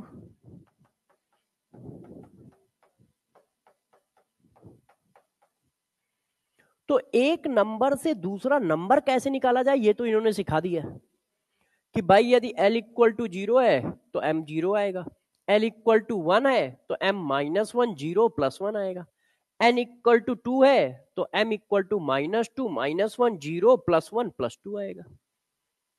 इनके नाम क्या है? जीरो वाले का नाम क्या है? S subshell. इसका मतलब एस सबसेल में m = 0 आ रहा है, पी सबसेल में m = -1 0 + 1 आ रहा है, डी सबसेल में m = -2 -1 0 + 1 + 2 आ रहा है।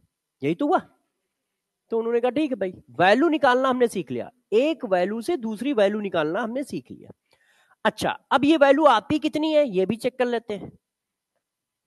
नंबर ऑफ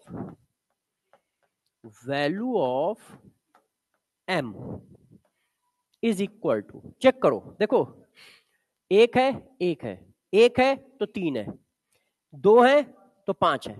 इसका मतलब कुछ ऐसा चल रहा है, स्क्वायर में ये देखो, अब आप डालो 0 डालो 1 आया, एक वैल्यू मिली, 1 डालो 3 आया, 3 वैल्यू मिली, 2 डालो 5 आया, 5 वैल्यू मिली। तो किसी भी सबसेल में m की कितनी वैल्यू आएंगी? वो 12 + 1 आएंगे। यदि आप मेरे से कह दो कि l = 6 है तो उसमें m की कितनी वैल्यू आएंगी? तो 6 है तो 13 वैल्यू आएंगे, 6 है तो 13 वैल्यू आएंगे। इन्होंने कहा यार एक बात बताओ, n की वैल्यू का नाम तुमने सेल रख दिया, l का नाम सबसेल रख दिया, m के वैल्यू का भी कुछ नाम रखोगे, तो इनका भी एक कॉमन नेम दे दिया गया। हम क्या कर रहे हैं? सिर्फ न्यूमेरिकल वैल्यू का नॉमेनक्लेचर कर रहे हैं। तो यार m की वैल्यू का नाम, m का नाम रख दिया गया ऑर्बिटल। m का नाम क्या रखा गया? ऑर्बिटल।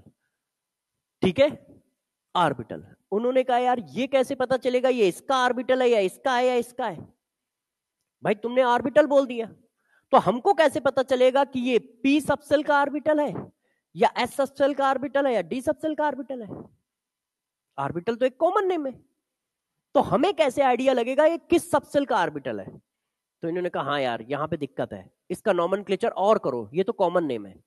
तो फिर इन्होंने नॉमेनक्लेचर कर दिया, एस सबसेल के ऑर्बिटल को एस ऑर्बिटल कह दिया, पी सबसेल के ऑर्बिटल को पी ऑर्बिटल कह दिया, और 3 है तो उनके नाम रखना शुरू करें। कैसे किए? अब आगे बढ़ते हैं, जरा देखो। तो इसका मतलब देखो, ये number of value of m है और ये भी है। अब आप समझ गए होगे, ये नंबर ऑफ ऑर्बिटल भी है। क्यों? क्योंकि अब आपने इसका ऑर्बिटल नाम रख दिया ना। Number of orbital in any shell, किसी भी सबसेल, सॉरी किसी भी सबसेल में कितने ऑर्बिटल होंगे? क्यों? m को ही ऑर्बिटल कहा गया है, तो m की वैल्यू कितनी है? 12 + 1, तो ऑर्बिटल के नंबर भी कितने हैं? 12 + 1। ठीक है। अरे भाई, अरे प्रभु इधर देख लो यार, है ना, वो तो तब भी देख लोगे, कहाँ चला जाएगा? हाँ तो मोबाइल तो रहेगा ना, जाएगा तो नहीं ना यार, इधर देख लो, ये थोड़ी रहेगा, है ना। तो जरा देखो, number of orbital in any subshell 12 + 1। Clear है ये सब? भाई m की जितनी वैल्यू ऑर्बिटल उतने, क्योंकि m की वैल्यू को ही ऑर्बिटल नाम दिया गया। अब प्रॉब्लम ये आई कि यार ऑर्बिटल आपने नाम तो दे दिया है, मगर हमें कैसे पता लगेगा कौन से सबसेल का कौन सा ऑर्बिटल है। तो उन्होंने उसका भी नॉमेनक्लेचर किया। उन्होंने कहा भाई देखो L इक्वल टू 0 का मतलब S सबसेल है, इसके अंदर आया M इक्वल टू 0, तो उन्होंने इसको कह दिया S ऑर्बिटल, क्योंकि एक सबसेल के अंदर सिर्फ एक ही ऑर्बिटल है। क्यों? क्योंकि इसमें एक ही वैल्यू आई है ना, एक से ज्यादा ही नहीं, तो इसमें हमें नाम करने की जरूरत ही नहीं पड़ेगी कि ये SP है, ये S1 है, ये S2 है, ये S3 है, क्योंकि एक ही आना है। तो इन्होंने यहाँ पे नॉमेनक्लेचर की कोई बात ही नहीं की। इसका पिक्चोरियल रिप्रेजेंटेशन क्या होता है? Square bracket. ऑर्बिटल का pictorial representation square bracket, square bracket type का बना देते हैं, दिखा देते हैं। रियलिटी में ऐसा नहीं है, ये सिर्फ रिप्रेजेंटेशन है। रियलिटी में एस ऑर्बिटल कैसा होता है? रियलिटी में एस ऑर्बिटल ये है,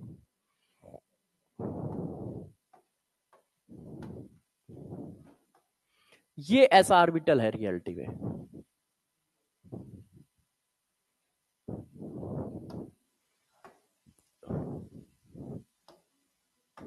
ये देखो, ये हमारा एस ऑर्बिटल है और यही एस सबसेल है। दोनों का रिप्रेजेंटेशन लगभग सेम है। क्यों?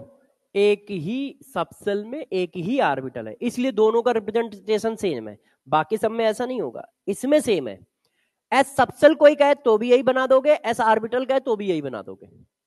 अच्छा, अब जरा देखो यार, L इक्वल टू 1 मतलब P सबसेल। 1 वाले का नाम क्या रखा है? P subshell. अब इसमें वैल्यू निकल के आई 3, तो आपने ये तो बता दिया कि P सबसेल में 3 ऑर्बिटल है, मगर अब तीनों की वैल्यू अलग अलग है, तो नॉमेनक्लेचर अलग अलग करना पड़ा। इन्होंने कहा कि यार ये देखो, ये हमारा XY प्लेन है,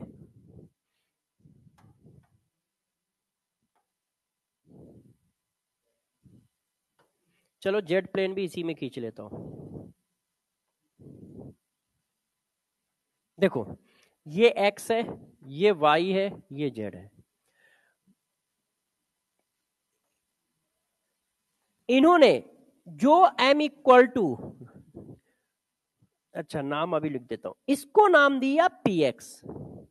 अब गौर सुनना, ये प्लस ये माइनस, जो प्लस और माइनस है ये मैथ के कोऑर्डिनेट नहीं है, ये फेज है। कौन से फेज है?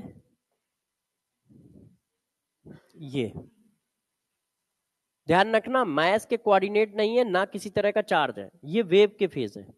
वेव के फेज मेंशन किए गए हैं आपके लिए, क्योंकि इनकी जरूरत केमिकल बॉन्डिंग में पड़ेगी, अपने को नहीं पड़ेगी। अब ये y एक्सेस है, यही लूप बनानी है सेम y एक्सेस पे, एक प्लस एक माइनस, इसको नाम दिया गया py। अब ये z एक्सेस है, y z x, इसको नाम दिया गया pz प्लस माइनस, ठीक है। और ये क्या है? pz। इन्होंने कहा सर यार आप एक चीज अभी भी छुपा रहे हो, ये px है, ये py है, pz है, मगर इनमें से जीरो कौन है, प्लस कौन है, माइनस। भाई किसका नाम क्या रखा है आपने? -1 वाले का नाम इन तीनों में से किसका रखा है आपने? px किसको बोला है? इसको बोला है, इसको बोला है, इसको बोला है। py किसको बोला है? तो इन्होंने देखो क्या कहा, गौर सुनना, अब खतरनाक बात है यहां।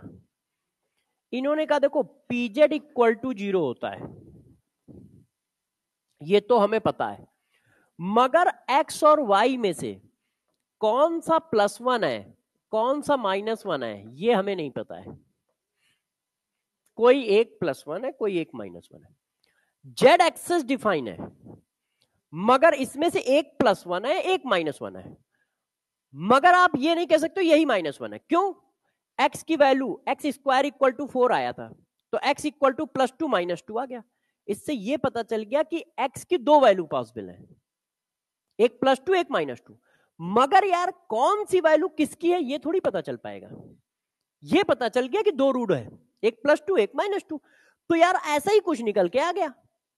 अब हमें ये पता है एक -1 है एक +1, तो px -1 है या py -1 है ये हमें नहीं पता है। हमें ये पता है कि दोनों में से एक +1 है एक -1। तो कभी तुम अपनी तरफ से छाप मत डालना कि उसने कहा कि भाई +1 किसकी वैल्यू, तुमने जाके x px टिक कर दिया। px और py में से किसी एक की +1 है किसी एक की -1 है, मगर वो अभी तक डिफाइन नहीं है, इसलिए आप भी डिफाइन मत कीजिएगा। तो उन्होंने कहा कि यार ठीक है p सबसेल है, p सबसेल में 3 ऑर्बिटल है, -1 0 +1, उनका उठा के नॉमेनक्लेचर कर दिया कि -1 वाला जो है +1 वाला जो है वो px py है और 0 वाले को pz कहते हैं। अब इनका पिक्चोरियल रिप्रेजेंटेशन हम ऐसे नहीं दिखाते हैं, हम उनको ऐसे दिखा देते हैं, px py pz। क्यों? ऑर्बिटल को कैसे दिखा देते हो? स्क्वायर ब्रैकेट में दिखा दिया। अच्छा इसी तरह से इसकी बात आई कि यार L इक्वल टू 2 है, तो ये क्या है? D subshell. अच्छा 1 मिनट रुक जाओ, ये लो छापो आप, मैं जरा पानी पी लूं फिर लिखता हूं। अभी तो चैप्टर ही चल रहा है यार।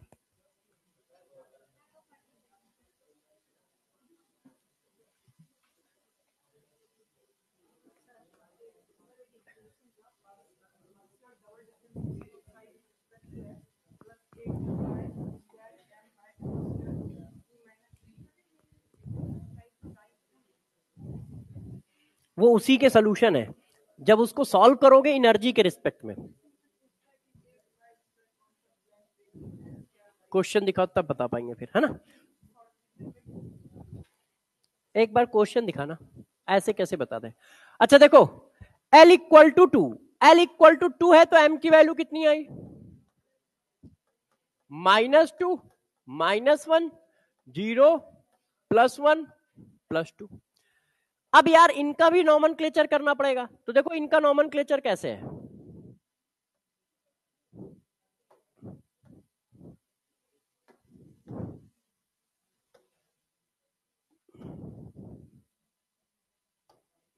देखो जब ये XY प्लेन है तो ये हो गया dxy साइन, कोई भी दो अपोजिट पॉजिटिव कोई भी दो अपोजिट निगेटिव, आप मैंने जिसको पॉजिटिव किया आप चाहो तो उसको निगेटिव कर दो, कोई फर्क नहीं पड़ता है। ये वेव के साइन है, क्योंकि मैथ्स के हिसाब से देखोगे तो गलत हो गया ना, इसीलिए मैं बार बार बोलता जा रहा हूं कि ये वेव के साइन है कि वेव ये प्लस वाला पोर्शन है ये माइनस वाला पोर्शन है। अब इसी चीज को यदि हम प्लेन चेंज कर दें तो ये क्या हो जाएगा?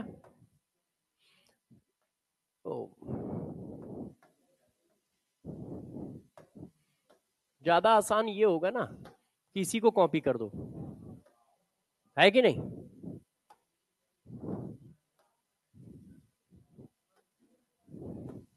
तो ये क्या हो गया? YZ और ये XY हो चुका है ना, तो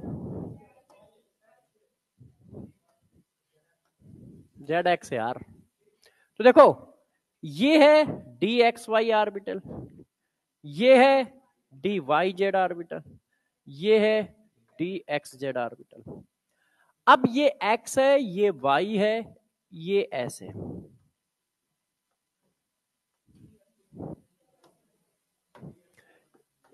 plus minus DX square minus Y square.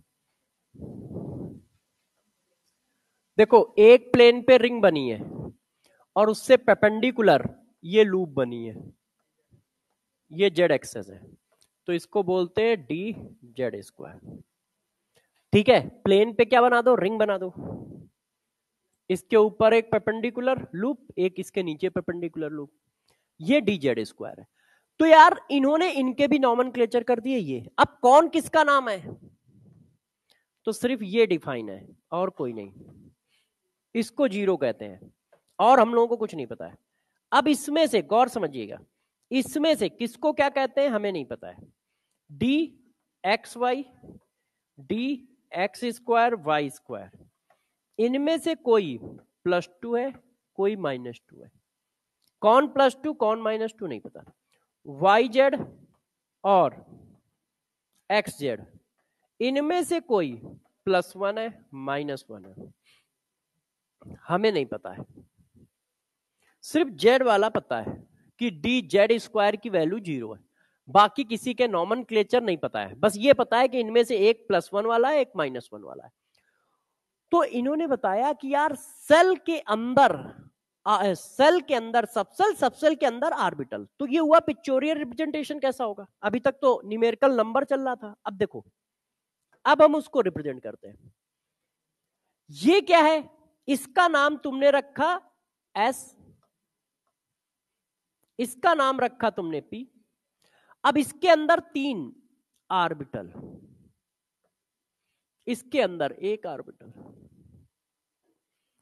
उन्होंने कहा ये वाला जो पोर्शन है, सेल बहुत बड़ा, उसके अंदर एक पोर्शन सबसेल, सबसेल बहुत बड़ा, उसके अंदर एक पोर्शन ऑर्बिटल, यहां पे इलेक्ट्रॉन रहता है। और यहां पे इलेक्ट्रॉन फाइंड होने की प्रोबेबिलिटी 95% तक होती है। प्रोबेबिलिटी ऑफ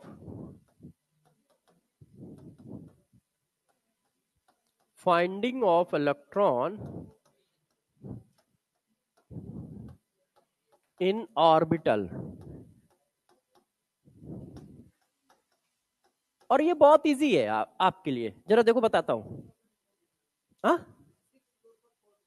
हाँ, अब जैसे इस इंस्टीट्यूट में, इस बिल्डिंग में हमारे पाए जाने की प्रोबेबिलिटी बहुत कम है।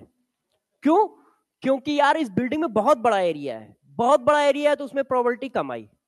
अब तुमने कहा बिल्डिंग छोड़ो, 6th में पाए जाने की प्रोबेबिलिटी बढ़ गई, क्योंकि 6th फ्लोर में ही है। फिर मैंने कहा नहीं, 4th रूम में पाए जाने की प्रोबेबिलिटी और बढ़ गई। फिर यदि मान लो कह दो नहीं, डेस्क ये जो भी होता है इसको बोलते हैं, इसमें पाए जाने की प्रोबेबिलिटी तो सबसे हाईएस्ट, यहीं बैठा यहीं खड़ा हूंगा, वहां तो कहीं रहूंगा नहीं। तो यार इसी तरह से इन्होंने बताया कि एटम के चारों ओर बहुत बड़े इलाके हैं, सर्कुलर इलाके हैं, जिनका नाम सेल है। उन सर्कुलर इलाकों के अंदर कुछ छोटे इलाके हैं, जिनका नाम सबसेल है। उन छोटो इलाके के अंदर ऑर्बिटल नाम के इलाके हैं, मतलब एक रूम है, वहां पे इलेक्ट्रॉन मिलने की प्रोबेबिलिटी सबसे हाई है, मतलब इलेक्ट्रॉन वहां रहता है, इलेक्ट्रॉन वहां रहता है। तो इन्होंने ये बताया कि किस सबसेल में कितने मिलेंगे वो रूम, ये भी बता दिए कि किस सबसेल में कितने रूम मिलेंगे, ये भी बता दिया कि भाई ऐसा है, यदि पी नाम का सबसेल होगा तो इस तरह के रूम 3 मिलेंगे, जहां पे इलेक्ट्रॉन फाइंड होने की प्रोबेबिलिटी सबसे ज्यादा है। या डी नाम का सबसेल है तो 5 ऐसे रूम मिलेंगे, एफ नाम का सबसेल है तो 7 ऐसे रूम मिलेंगे। वो सारी बातें इन्होंने बता दी।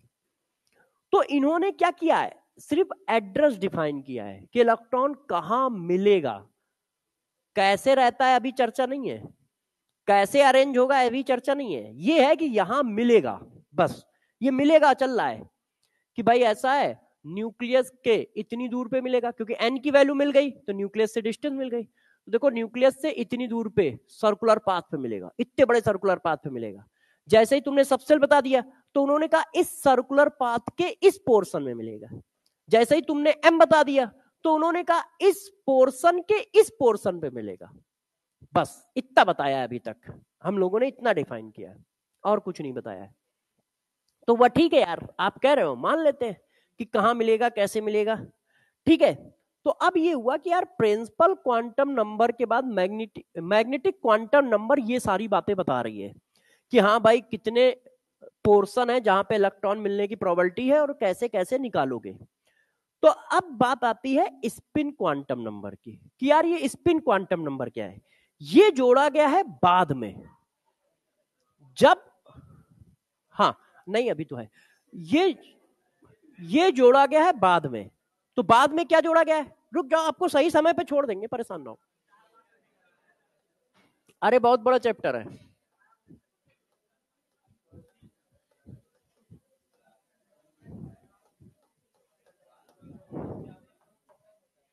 अच्छा, मुझे एक बात नहीं समझ में आती है,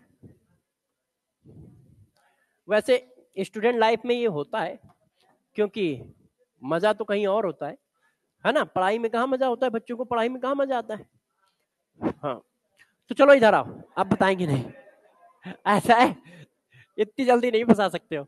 स्पिन क्वांटम नंबर जरा देखो, स्पिन क्वांटम नंबर क्या है? देखो, श्रोडिंगर वेव इक्वेशन के वो 3 सॉल्यूशन थे।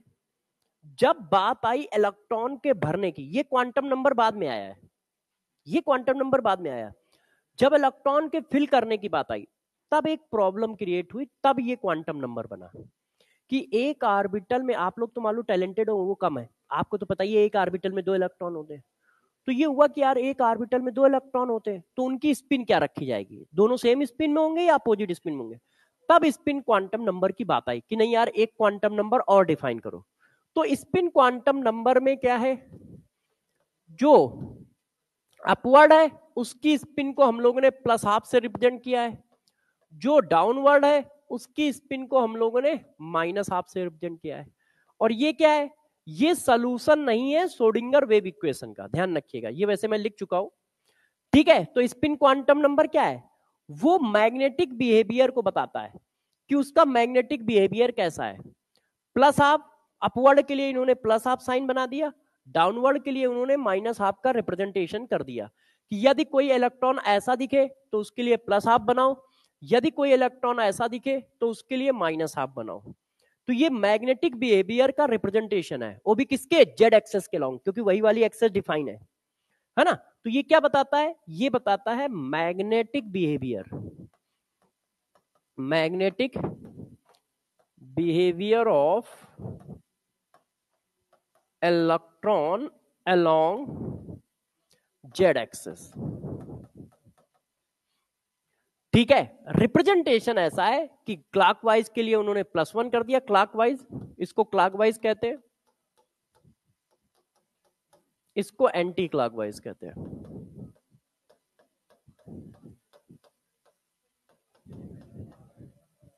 क्लियर है? अब जरा देखो यार, इस पर आपके यहां क्वेश्चन भी बनेंगे, तो आपको क्वेश्चन भी करने होंगे। तो क्वांटम नंबर ने कुछ नहीं बताया है, क्वांटम नंबर में सिर्फ एड्रेस डिफाइन किया गया है कि भाई इलेक्ट्रॉन किस इलाके में मिलेगा, बस इतनी सी बात बताई है। तो उन्होंने कहा ठीक है, अब ये इलेक्ट्रॉन उस इलाके में भरे कैसे जाएंगे, रखे कैसे जाएंगे? जैसे ये बता दिया कि 4 नंबर रूम में बच्चे मिलेंगे, अब इतने सारे बच्चे कैसे अरेंज किए जाएंगे? तो उसके अरेंजमेंट को भी तो देखना पड़ेगा।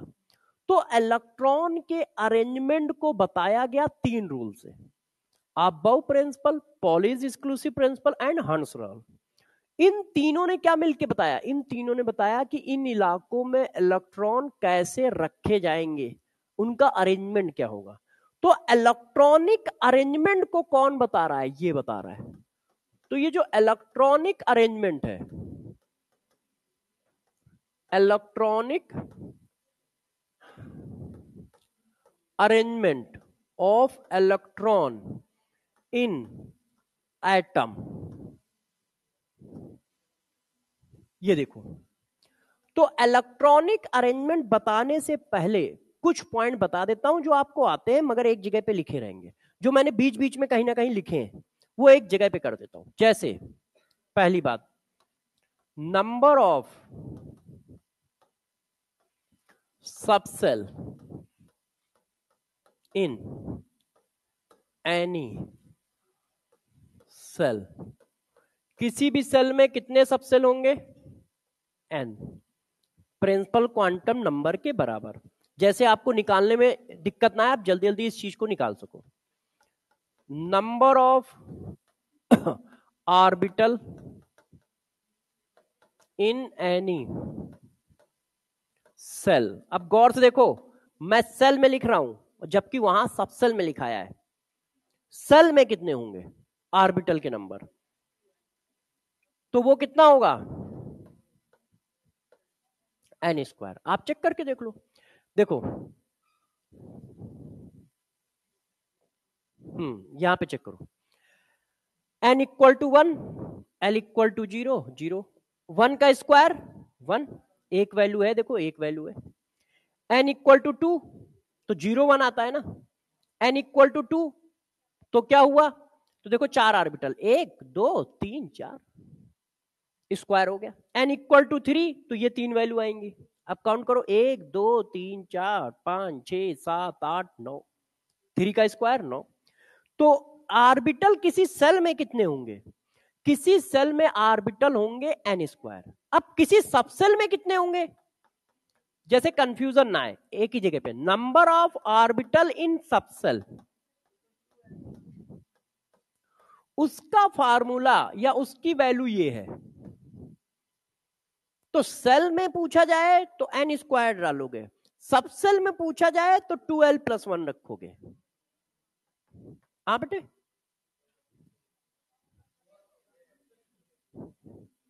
अच्छा तुम लोगों ने ध्यान नहीं दिया, मन की आंखों से देखना था। एक है कि नहीं, अब जरा देखो, मन की आंखों से देखो, दिख रहा है सबको, है? अच्छा, number of electron in any shell, number of electron in any subshell.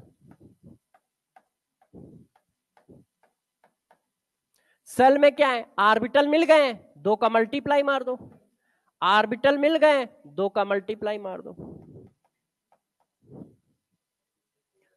ठीक है नहीं, ऑर्बिटल के नंबर में 2 का मल्टीप्लाई मार दो, ऑर्बिटल से डबल इलेक्ट्रॉन होते हैं।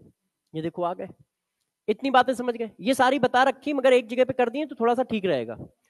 अच्छा, अब हमें ये बात पता चल गई, तो इन्होंने कहा यार electronic arrangement of electron in A atom कैसे बताओगे, तो उन्होंने बताया 3 चीजों से बताएंगे। एक, अबाउ प्रिंसिपल,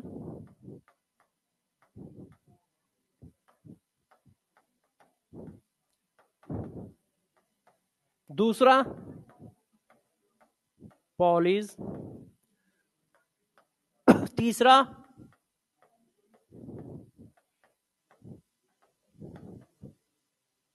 अब जरा देखो यार, इसमें सबसे पहले आपने ये वाला शायद उसमें भी पढ़ लिया होगा, वो कौन एक चैप्टर होता है, पीरियोडिक क्लासिफिकेशन, क्योंकि शायद पीरियोडिक क्लासिफिकेशन में ये पढ़ाते हैं, ये और ये शायद बताया कि नहीं ये नहीं, मगर ये और ये हम बता देंगे।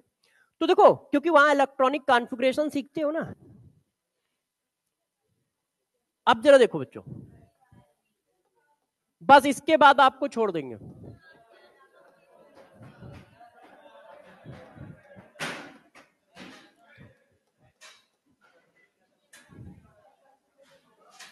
बहुत इजी है, 5 मिनट में खत्म हो जाएगा, बस सिर्फ 3 मिनट, 3 मिनट में खत्म कर देंगे। एक्चुअल में जितना याद करके आया हूं भूल जाऊंगा, समझ नहीं रहे तो कर लो। आप ये चाहते हो ना कल आराम से आप इंजॉय कर पाओ तो कर लो, नहीं तो कल मेरा टाइम पूरा पढ़ाने में चला जाएगा। अच्छा, कल पार्टी चाहते हो तो 10 मिनट पढ़ लो, नहीं तो दूंगा नहीं।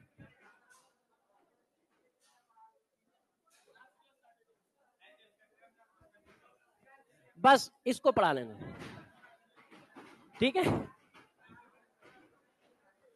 इसको पढ़ लो, इसको पढ़ लो, नहीं तो कल क्या होगा ना, सारा टाइम फिर मेरा पढ़ाने में जाएगा, क्योंकि ये 3 ये है नोड है, ठीक है। और वैसे क्या होगा, कल 1 घंटे में बच्चा हुआ खत्म हो जाएगा, तो 1 घंटे हम लोग मस्ती कर पाएंगे, नहीं तो पूरा टाइम पढ़ाने हो जाएगा। करना है, नहीं नहीं मन है, छोड़ो फिर कल करें। नहीं, सैटरडे को नहीं, एक्चुअल में मुझे फ्राइडे की मेरी फ्लाइट है, मुझे जाना है इसलिए।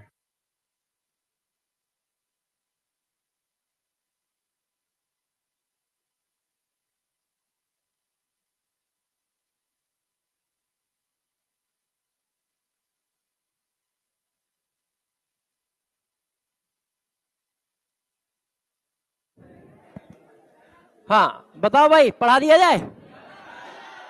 चलो फिर बस रुक जाओ। एक्चुअल एक्चुअल में क्या है ना, यदि वो कैंसिल होती है तो उसमें 17-18 हजार रुपए का नुकसान होता है। वो इस टाइम कुंभ की वजह से जहां भी जाओ वहां फ्लाइट बहुत महंगी, वैसे भी 12-13 हजार रुपए की होती थी पटना की फ्लाइट, मगर इस समय वो 17 हजार, 18 हजार, 20 हजार चल रही है। हाँ, क्या कर रहे हैं? हाँ, एक मिनट रुक जाओ, तुम लोग यहाँ कहाँ टहल रहे हो? मैं कह रहा हूँ कि आज समोसे नहीं बटेंगे यार, तुम मानते नहीं हो यार। अच्छा चलो, अच्छा छोड़ देते हैं, कोई बात नहीं, कल पढ़ाएंगे, ठीक है। चलो, कल भी खत्म हो जाएगा।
Hello hello.